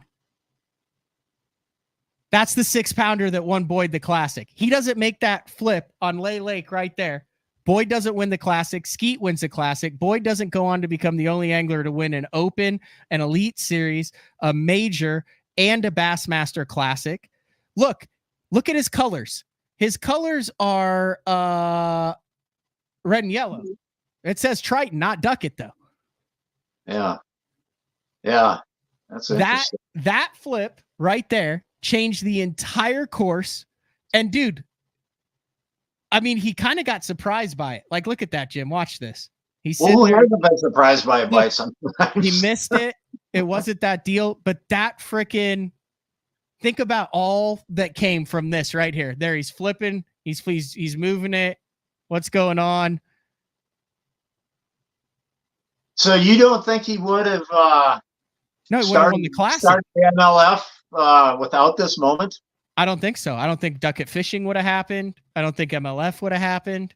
I think that flip, that cast right there, that 6-pounder is what started it all. He was still a wealthy businessman who had the. I mean, I don't know that. I'm just taking what you just told me a minute ago. And I'm obviously hypothesizing, Jim, but I'm just saying, like, don't you think that winning the Classic and then fishing the Elite Series the following year and then starting the Duckett, like all of that kind of led to it, but started with that Classic, with that fish at the end of the Classic right there? Yeah, I mean, that's more than likely that's the case. But if he was indeed a wealthy man at that time, if he had the passion for bass fishing, very well he could have started something anyways. Anyway, I always look at that. I also look at like difference in careers, like Gary Klein getting stuck in the lock in that Classic. Like that, he'd had everything right. Like he had the Classic won, he gets stuck in the lock, he comes in, he doesn't win the Classic. Yeah, there's some weird fortuitous stuff that happens, like Tommy Biffle trying to win the Classic. He comes in and Brian Kirchhoff edges him out by like an ounce or two and then dies in the plane crash 6 months later. Like, think about how much history that is. Like if Biffle had just like had a fish that didn't spit up a shad or like had one that weighed a couple ounces more. There's a lot of wild stuff in this sport that you can't rationalize. Brian wouldn't have been on that plane if Biffle had beat him, probably. Yeah. There's so much weird stuff that you can't make sense of in the sport, and you like try to control everything that you can, but just like sometimes wild stuff happens. There's so many variables out of our control that's why you see such variance in performance, because there's just so many things that you can't control. That certain sports, certain sports, the athlete compares or controls nearly every variable. Like a tennis player, I mean, they got control of just about everything. Mm-hmm. So the best tennis players are going to win most of the time. Yep. You know Harold Allen, right? Yeah, Harold Allen. He used to tow his rig with a El Camino. So anyway, Harold's gone through like open heart surgery, still fishes. He guides for crappie down on Toledo Bend. So I used to run with Harold when we did all the live coverage and on the water. And he'd always say, Matthew, you show me a dude who does good in every tournament and I'll show you a cheater. He said he, you know, strung out in massive amounts. He goes, there is too much blank, blank, blank that could happen in this to do good in every single tournament. He goes, the only way you can is if you take the randomness out of it. He was convinced on that. He said, you can go on streaks. You can go on 2, 3, 4, 5, 6. He goes, but you don't go on years and years without seeing something, you know, at least 1 or 2 little dips in there. Yeah, that's true. So was he still? Did he still have the El Camino when you were with him? Yeah. So he had a hot rod red pickup truck that he would tow, like a 1960s, 70s pickup truck that he would tow the Skeeter to. No, this was 2010, 2011. Okay. And he would stop and he'd get a bottle of Jack and he'd have his ice and he'd drink Jack and water and do wide open every single night. And then we'd go out on the water and he'd boat race competitors in the tournament. He'd boat race fans. He'd boat race people who didn't even know they were boat racing. He'd boat race any other boat basically while we were trying to cover the tournament. Wow. Yeah, he had the El Camino when I was doing those Bass Invitationals in the late 90s. He was doing them, and I remember him having an El Camino. Yeah. Yeah. I had a station wagon my first couple of years. Really? That was wood my paneling? That was my tow vehicle, station wagon. Wood paneling? With wood pan. It was a brown with wood paneling. It was the Country Squire, I think they call it. You could probably put all the rods in the back, though. Oh, I was sleeping in the back. Oh, really? Yes. A lot of tournaments, not all of them, but a lot of them. You know, but that, I moved up to a conversion van after, you know, once I got. Oh, you were part of the van era? That was the big dude. So before I came along, like I heard, so I went to Shaw Grigsby's house to film a deal, and he had like 2 conversion vans behind his shed. And I was like, what's the deal with those? He goes, those used to be the Cadillac of tournament travel. And I was like, what? He goes, dude, he goes, we all used to have the tricked out vans. He goes, those were 2 that I ran for like 5 years. Yeah. Yeah, I ran that for quite a while. Well, until I got my FLW sponsor deal where, well, they provided the tow vehicle with those team deals. So they let you have your choice, right, of what you wanted. So I told them, well, I want a conversion van. They're like, no, you can't have one of those. So then I'm like, okay. So then I picked a pickup truck, and then I had to go out and buy a truck camper to put in the back. So I've been in that truck camper ever since. For all the youngsters that are watching, let me see if I can. Why is that zooming so much? I don't want it. Okay, I'll just show this. That's the type of van we're talking about, like the tricked out conversion van with like the elevated ceiling on it, the running boards, right? Like that was the tow vehicle of choice for probably 20 years. Yeah, that's man. Yep, that was it. So, and they'd have like a fold down couch in the back, which I remember I quit using that. I just throw a floor mat on the floor, because you take the middle seats out.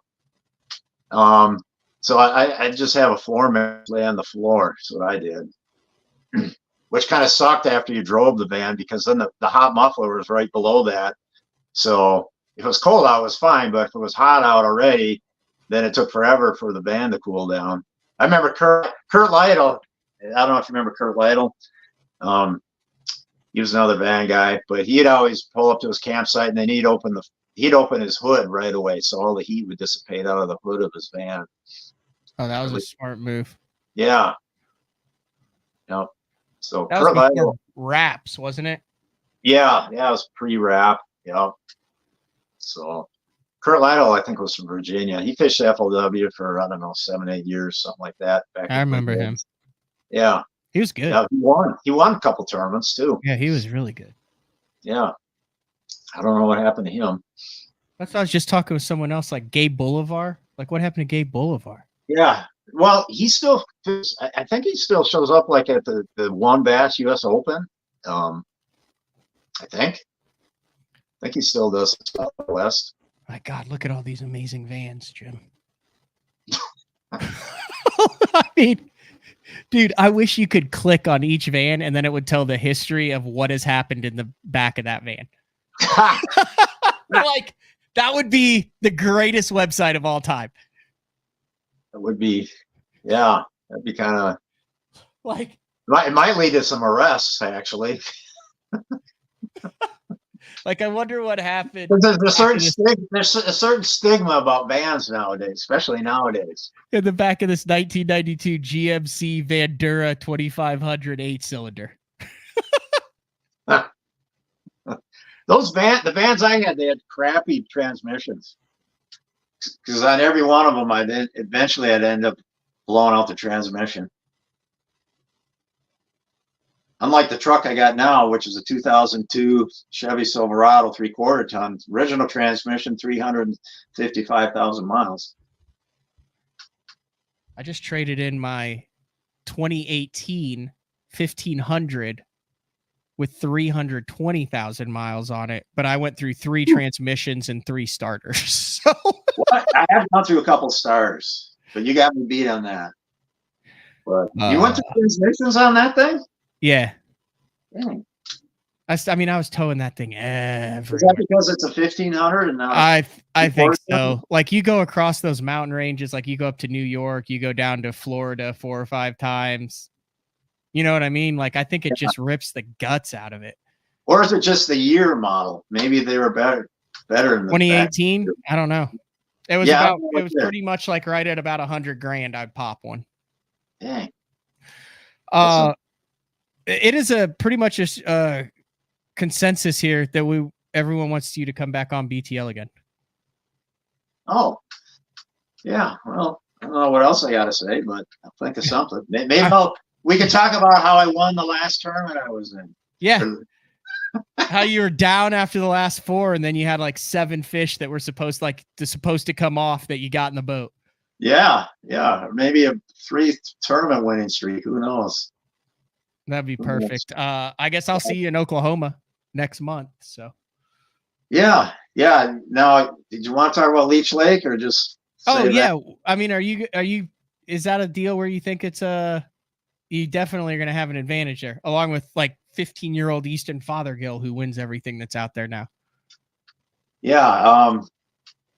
Well, I don't have a lot to say about Leech Lake because I don't fish out there that much. It's literally like I can be to the launch like in 45 minutes from where I'm sitting right now. Oh, wow. So you're close. Yeah. But I haven't really fished it much at all over the years. I mean, here's my history. Back when I was in the Bass Federation back in like 1989, I think we had a state tournament there where Tackle Busters Bass Club, which I was in, we won the team tournament. We won the team competition. And then that would have been like 89, I think, or 88. And then I remember fishing a money tournament there in like 1991 that I won. It was a team tournament. I won. And then I hadn't fished a tournament there until about like 8 years ago, where I think we got like a low check. And then that's my tournament history on that lake. So mainly pre-smallmouth. Yeah, absolutely. Pre-smallmouth. Yep. I heard that it will eat boats if it gets nasty. It's it's a big there's wide open spaces on that lake. I mean, wide open. So it's like Lake St. Clair or something like that, or Mille Lacs, or just wide. There's a lot of there is some portioning to the lake of different basins, but it'll eat boats. And the controversy there will be the rice. Are you in the rice? Are you out of the rice? Is it harvestable rice? Is it not harvestable rice? Yeah, there's that. It's gonna fish small, probably, I would think. So, especially for 200 boats, man. If they get 100 boat tournament, there's crowded. So if we got 200 boats there for 7 straight days, yeah, it's gonna be.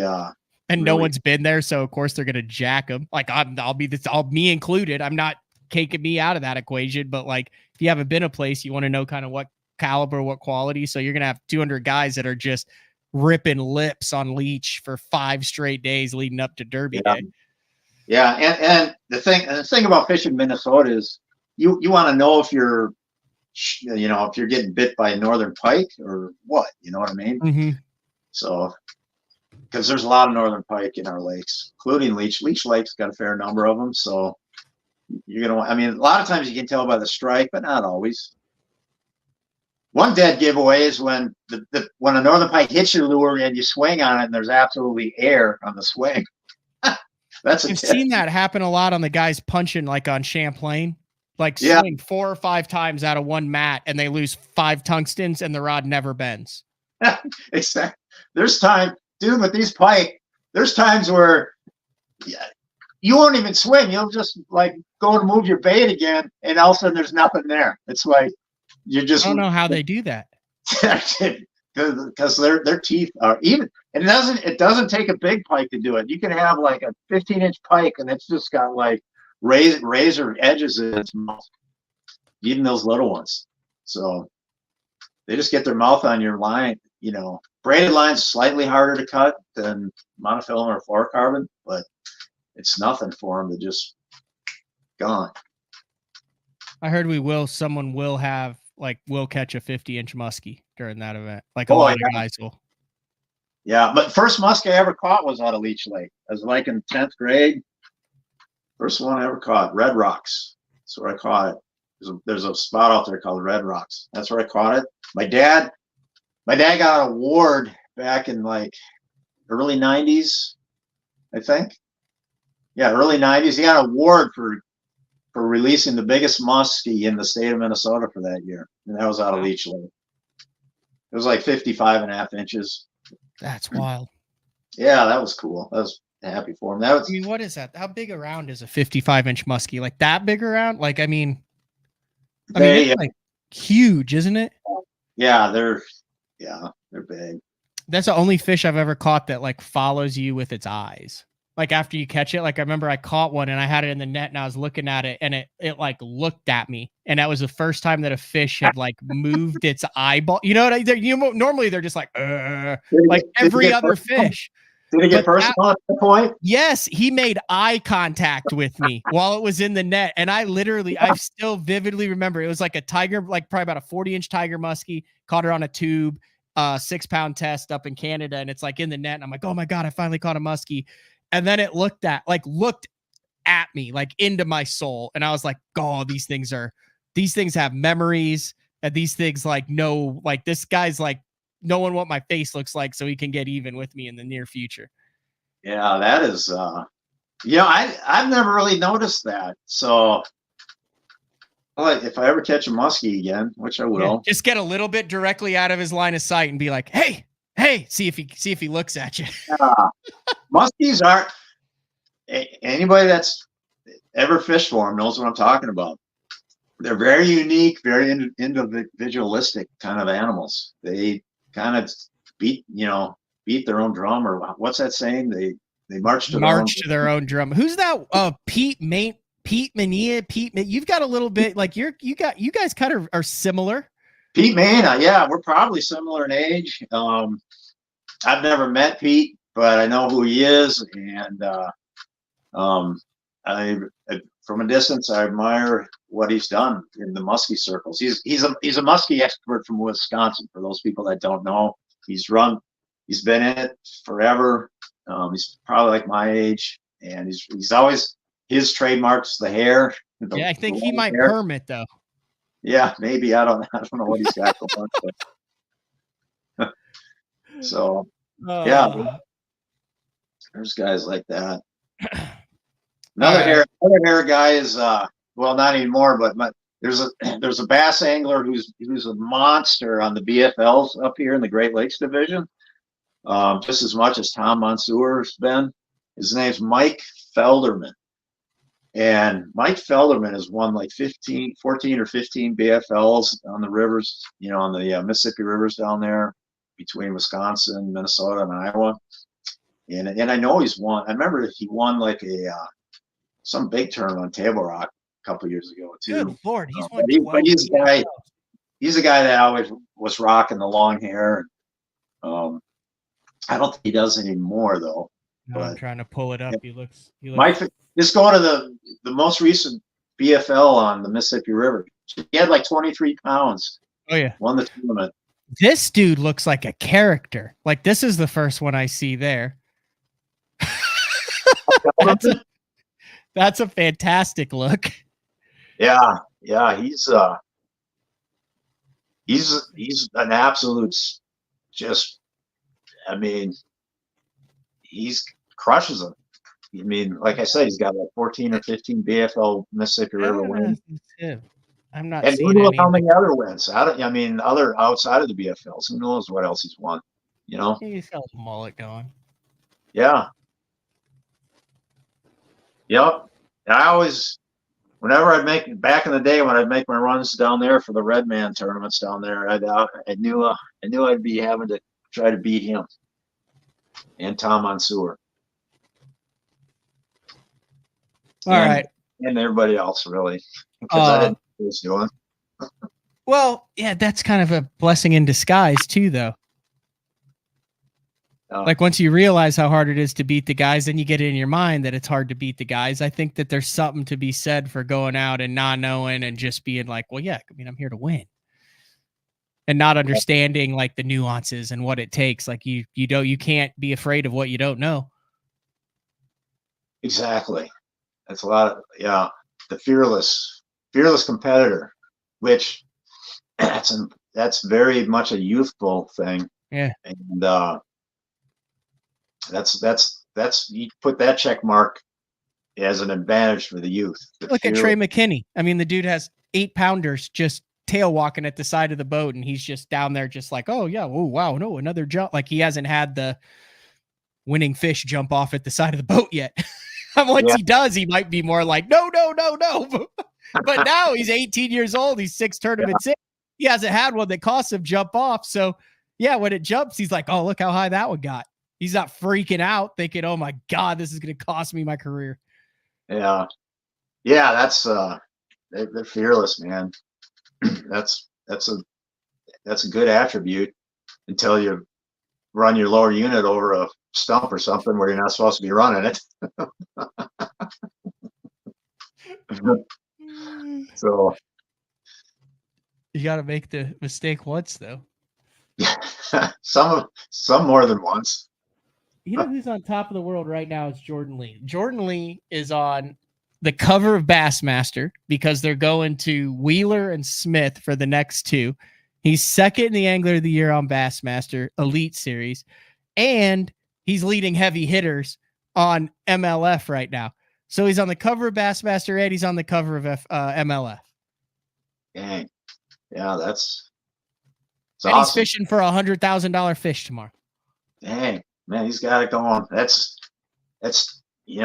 seizing the opportunities, man. He doesn't know fear. I've never seen him afraid. Yeah. He's just as cool as they come.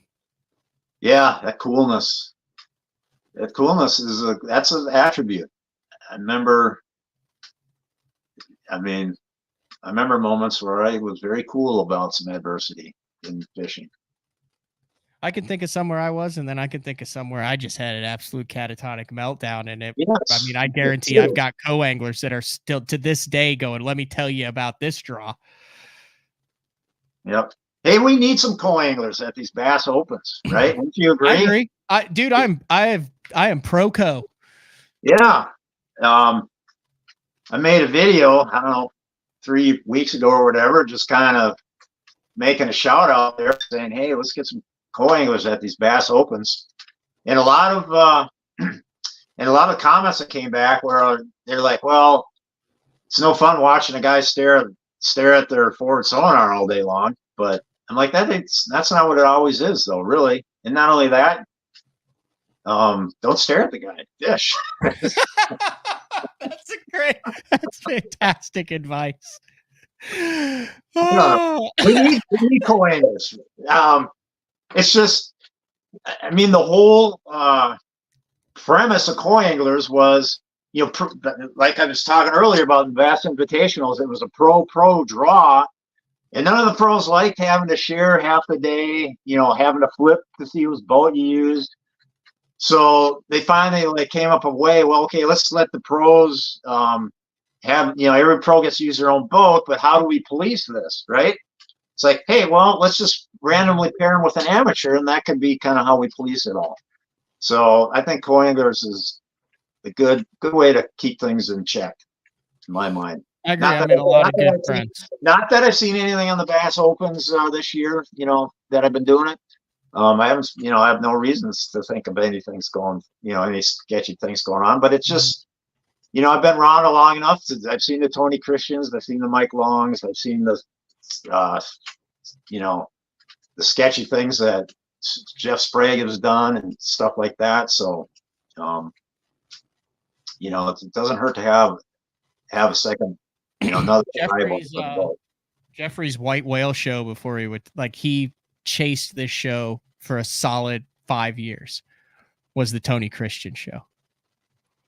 He's like, dude, I just want to chant, maybe enough time has passed. I would love to know, there's a bunch of stuff. Hell, that organization doesn't exist anymore. There's a bunch of stuff from the organizational standpoint of how they handled it, from the way he cheated, from what was that. I still think there's a lot of questions around that. He chased that story so hard and got real close to it, but just couldn't get enough people who were in the know that were willing to talk even all these years later. Well, you have to get Charlie Evans and Bill Taylor. Yep. I'm sure that's what Mark was trying to do. You get those two to sit down in front of a microphone or a video camera, and they are open to talk about it. That's your story. That's where it's going to come from, right? As far as I know. Yep. Maybe I should pick that chase back up. Yeah, I even thought about picking up that chase because, I mean, how do you feel? How do you feel about it when the tournament leagues try to suppress, situations like that, and they try to cover it up and keep it quiet? I'm kind of against it. I think they should be open about it, and just to make it just the awareness of it so that people aren't. I just think the awareness of it will be kind of a deterrent. I agree. 31 events with FLW. He was an FLW guy back in the day. 31 events, 15 top 10s, 9 wins. Won 1 out of every 3 events that he entered, and top 10, half of them. $271,000, and all this still stands. I literally just Googled his profile. It's still up there. And then it all came crashing down. Is that on MLF's website right now? Yeah. Just Google Tony Christian angler profile. Yeah, there it is, right there. Leave it there. We don't want to erase it. Let's leave it there so everybody can see how exactly what you just pointed out. Yeah, it's amazing. His pictures are up there.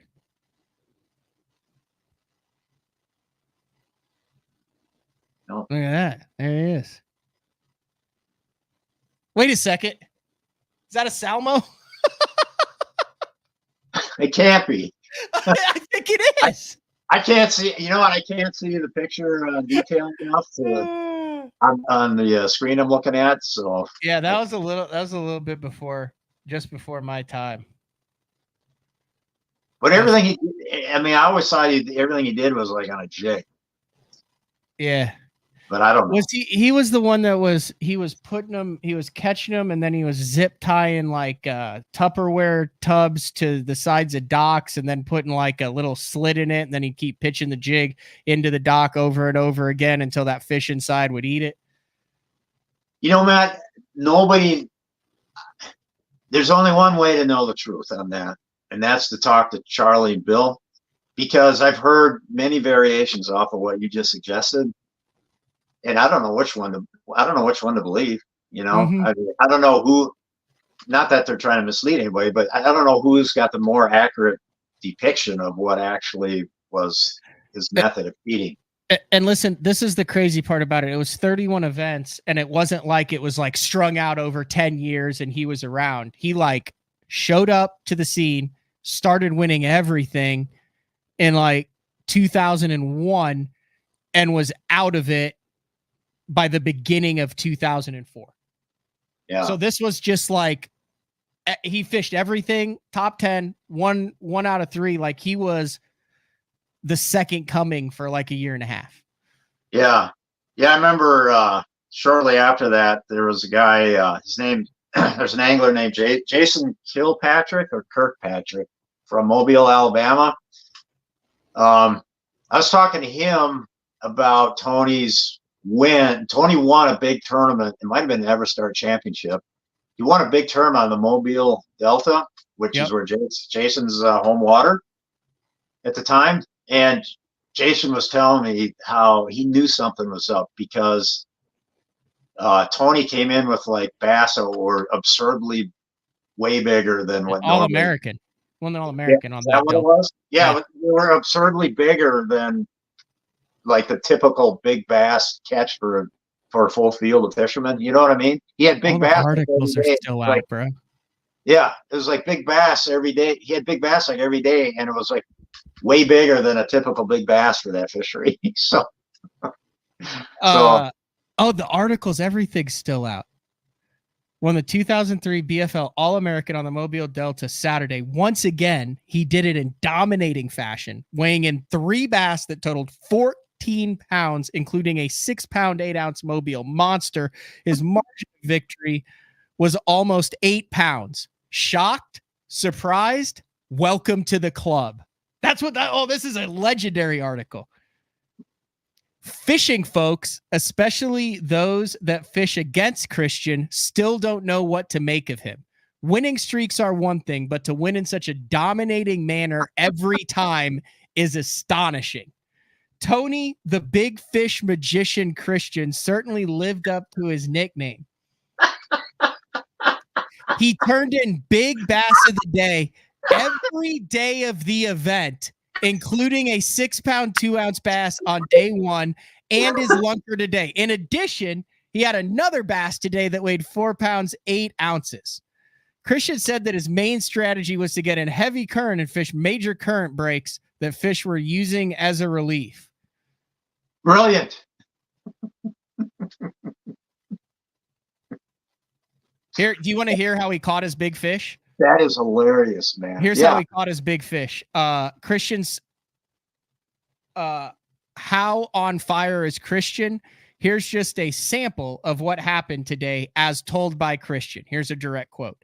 I was up there fishing that big eddy on the 10 saw where the big bank is, and I got a bite. I set the hook and the fish ran up near the tank around some barnacles and broke off. So I retied, and about 15 minutes later, I pitched up there again and got another thump. I set the hook, fought it to the boat, and landed it, and it was that 6.5. I go to unhook my jig from her mouth, and she's got my other jig in her throat. It's the same fish I broke. Well, yeah, she said it's the same fish I broke off.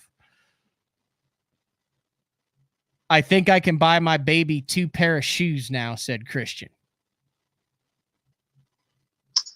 I hope he did. You know, he's like, dang, that's going to take a while for that fish to bite again. He's like, it's swimming around in that freaking tub now with a freaking jig sticking out of its mouth. Yeah. And then you got poor Gary Brown, who was just elated that he caught a small limit on a buzzbait. Here's what he said. Here's what second place finisher, Gary Brown. That's who I need to get on the show is Gary Brown. He said, my plan worked out great. What Tony did was just awesome. That kind of catch on this river, even without flood conditions, is unbelievable. Unbelievable.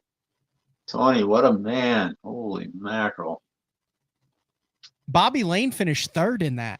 So what did second place have for his weight?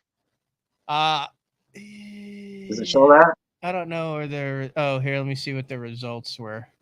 So I'm wondering what second place was compared to first place. I mean, Tony Christian had 8:14. Oh dear God. Tony Christian had 814 on the first day, 705 on the second day, and 14 pounds on the third day. Gary Brown went 7 pounds, 1 pound, 6 pounds. He finished second with 14 pounds. Tony Christian had 30 pounds on 8 fish. He won by 16 pounds. Yeah. Christian didn't even have to catch anything on the final day. He would have won. I mean, there are tournaments where first place like runs away with it, but we now know that this was fictitious. Just in this case, I haven't actually ever looked at this. That's wild. He won on Lake Martin. Let's see how much he won on that by. He always had like just a mega bag on the final day. Like every title is like blows away, dominates, shocks. Like he went 14, 10, 12, 20. And he wins by 15 pounds on Lake Martin. Yeah. Oh my God. Yeah, I was in that tournament. Were you really? Yeah. Oh yeah, you would have been. You would. That's an FLW Tour tournament. You just. It was an Everstart. Oh, that was an Everstart? Yeah. No, okay, I wasn't there. Bass Fishing World, take note. Tony Christian has arrived. What do you think this guy thinks about when he lays his head down at night back then? After he's won another tournament, what's going through his mind as he lays down? He probably just drinks until he passes out, is what he probably did. Well, that'd be a safe assumption. Unless he was born without a conscience, then he's probably like, I'm the man. Yeah. I mean, those dudes who got caught walleye cheating then got caught poaching deer like a month later. Yeah. So, I mean, Christian has been red hot on the Walmart BFL circuits, and now he's taking the Everstart Eastern Division by storm. In 2002, Christian won 5 BFL events, including the regional. The Everstart rookie finished 7th on Okeechobee in January, and now has claimed his first Everstart. His secret, an uncanny ability to catch big bass. Yeah, that was Mike Long's secret. His uncanny ability to catch big bass. So the next time you see that okay, I was going to say something that's probably not true, but I was going to say the next time you see somebody described as having an uncanny ability to catch big bass, you might want to be suspicious of that person, but I wouldn't say that. I think it's so much easier now with the cameras. I retract that statement. That's fair. Yeah. A lot of stuff though, where there's smoke, there's fire. Yeah. Like you feel bad for all these second place people. Like you look at them and they just look like beleaguered. Like here's local Wayne Waldrop, who had a chance to freaking have Everstart glory and 60 grand. And Wayne just gets absolutely smoked in this tournament. Like he's not even smiling. He's holding up the fish. He knows he's so far behind. Yeah. The guy could have had a career, a life-changing moment, perhaps, taken away from him. I will give MLF credit for putting all this stuff out on the website and keeping this stuff up. Like this is some badass history. They do get credit. I love that they keep that up there because it's a part of the history, and you can't just erase this part of it because it happened, and it's a reminder that we need co-anglers. But he did this with cameras. He did it with cameras too. Yeah, he was like totally next level. That's for sure. But still, having co-anglers just, as we know, 99% of us all are legit and toe the line. Yep. But co-angler keeps guys from dipping into the gray areas as much, and just keeps the integrity of it together. I'm just seeing if he ever won a close one. Here he had 20 pounds on Hartwell, and that included a 7-pounder, and second place was 14. It's that uncanny ability to catch the big ones. Yeah. It's just every freaking tournament, big bass, blowout victory. Yes. I mean, it does happen. I mean, legitimately, where people do that, as you know. But oh yeah, this guy did it every time. All right, I'm gonna let you go. You got time to get to the watering hole. The game starts at an hour. My buddy's coming over with his baby. Okay, man, it was a pleasure chatting with you, and I appreciate you having me on the show. And hey, I do have a YouTube channel. It's called Moynagh Bass Fishes. And on that channel, I basically do a lot of recapping of my practice fishing, my tournament performance. I do throw up some tips every once in a while, and a few other silly things here and there sometimes. So I got that channel. I do got a Facebook page as well. So just got to throw that out there. You think of something where you're like, hey, that would be good for BTL.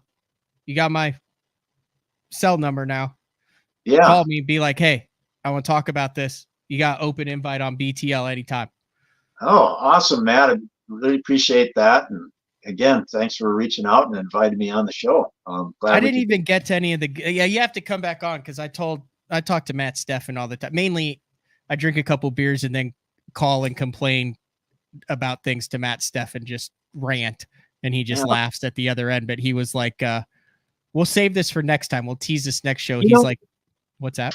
Well, one thing we never even got into was like, hey, how did you catch him on Okeechobee? How did you catch him in Santee Cooper? How did I catch him in those lakes? I mean, well, here, come on the show after Eufaula in Oklahoma last week in June.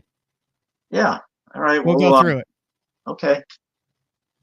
All right. That sounds great. We'll go through that. But he said, Matt Steffen said that you will just randomly be driving and be like, oh, that looks like a fun mountain to climb. And you'll just pull over and go climb the mountain and spend like a day of it, enjoy nature, and then just like get back in the truck and continue on to the tournament. Is there any truth to that? There is truth to that. 100%. 100%.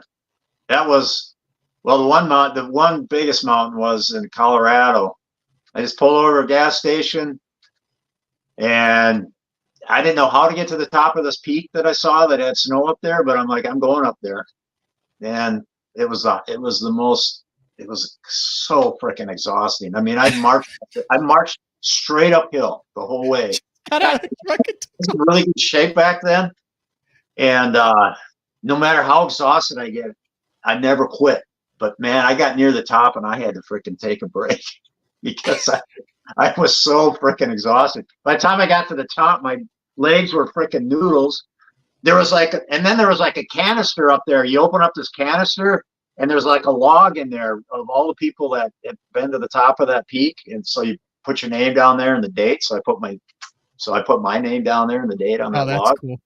Yeah, that was a nice surprise. So it's documented that I was actually there.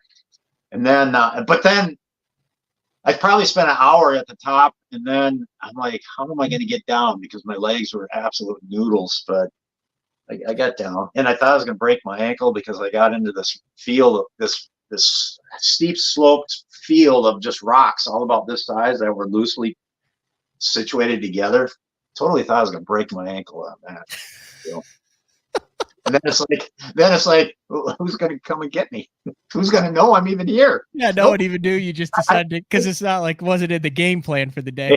I violated every freaking outdoor hiking, mountaineering rule as far as safety rules. I probably violated every one that day because I was just naive to the situation, and yeah, I'm glad there wasn't a mountain lion either in the way. All right, you ever get around Cliff Perch? I know Cliff. And you need to ask him about mountain lions. Like he's been stalked multiple times. He spent nights up in trees because mountain lions are stalking him. He's like walked down a trail and then turned around 5 minutes later, and there's cat paws directly in his boot path where he was 5 minutes. He literally like had one where like I think his dad had to come get him on like a 4-runner deal because he had a cat that was stalking him. He's had him stalk him like where he knew they were stalking him for like days out elk hunting. Oh my God. He's got some real good cat stories. So this would be because he's out in Arizona. He's out hunting elk and that sort of thing, and that's when this is happening to him. Yep. Yeah. Like really good stuff that he tells so matter-of-factly, like, yeah, I had a cat, like I could kind of see it every once in a while, because they're so elusive. And I'm like, what do you mean? He's like, oh, it stalked me the entire time. Dang.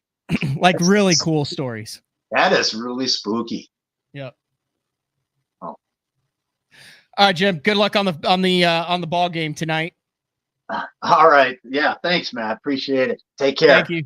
All right. Thanks. We're glad we made this happen. Thoroughly enjoyed it. Best show of the year. Thank you. I'm serious. All right. We'll talk to you later. All right. Bye-bye. See ya. All right, folks. That's Jim Moynagh. I don't think there's much else that needs to be said. 2 hours and 21 minutes, and well worth the wait. Well worth trying to get Jim on over the past couple months. Hey, we're live tomorrow, 8:30 a.m., Lord willing, as long as a tree doesn't fall on another power line. I always used to think Jeffrey's kind of maybe made an excuse like, oh, power, no internet, power's out. Like literally there was a crew across the street with like 3 trucks working to cut this tree out of the power line. And then the power came back on. But yeah, BTL tomorrow, 8:30 a.m., Frank, and then back on Friday with Jack York, talking about guiding on the one and only Lake Fork down in Texas. That's all we got for tonight. Talk to everybody in the morning. See ya.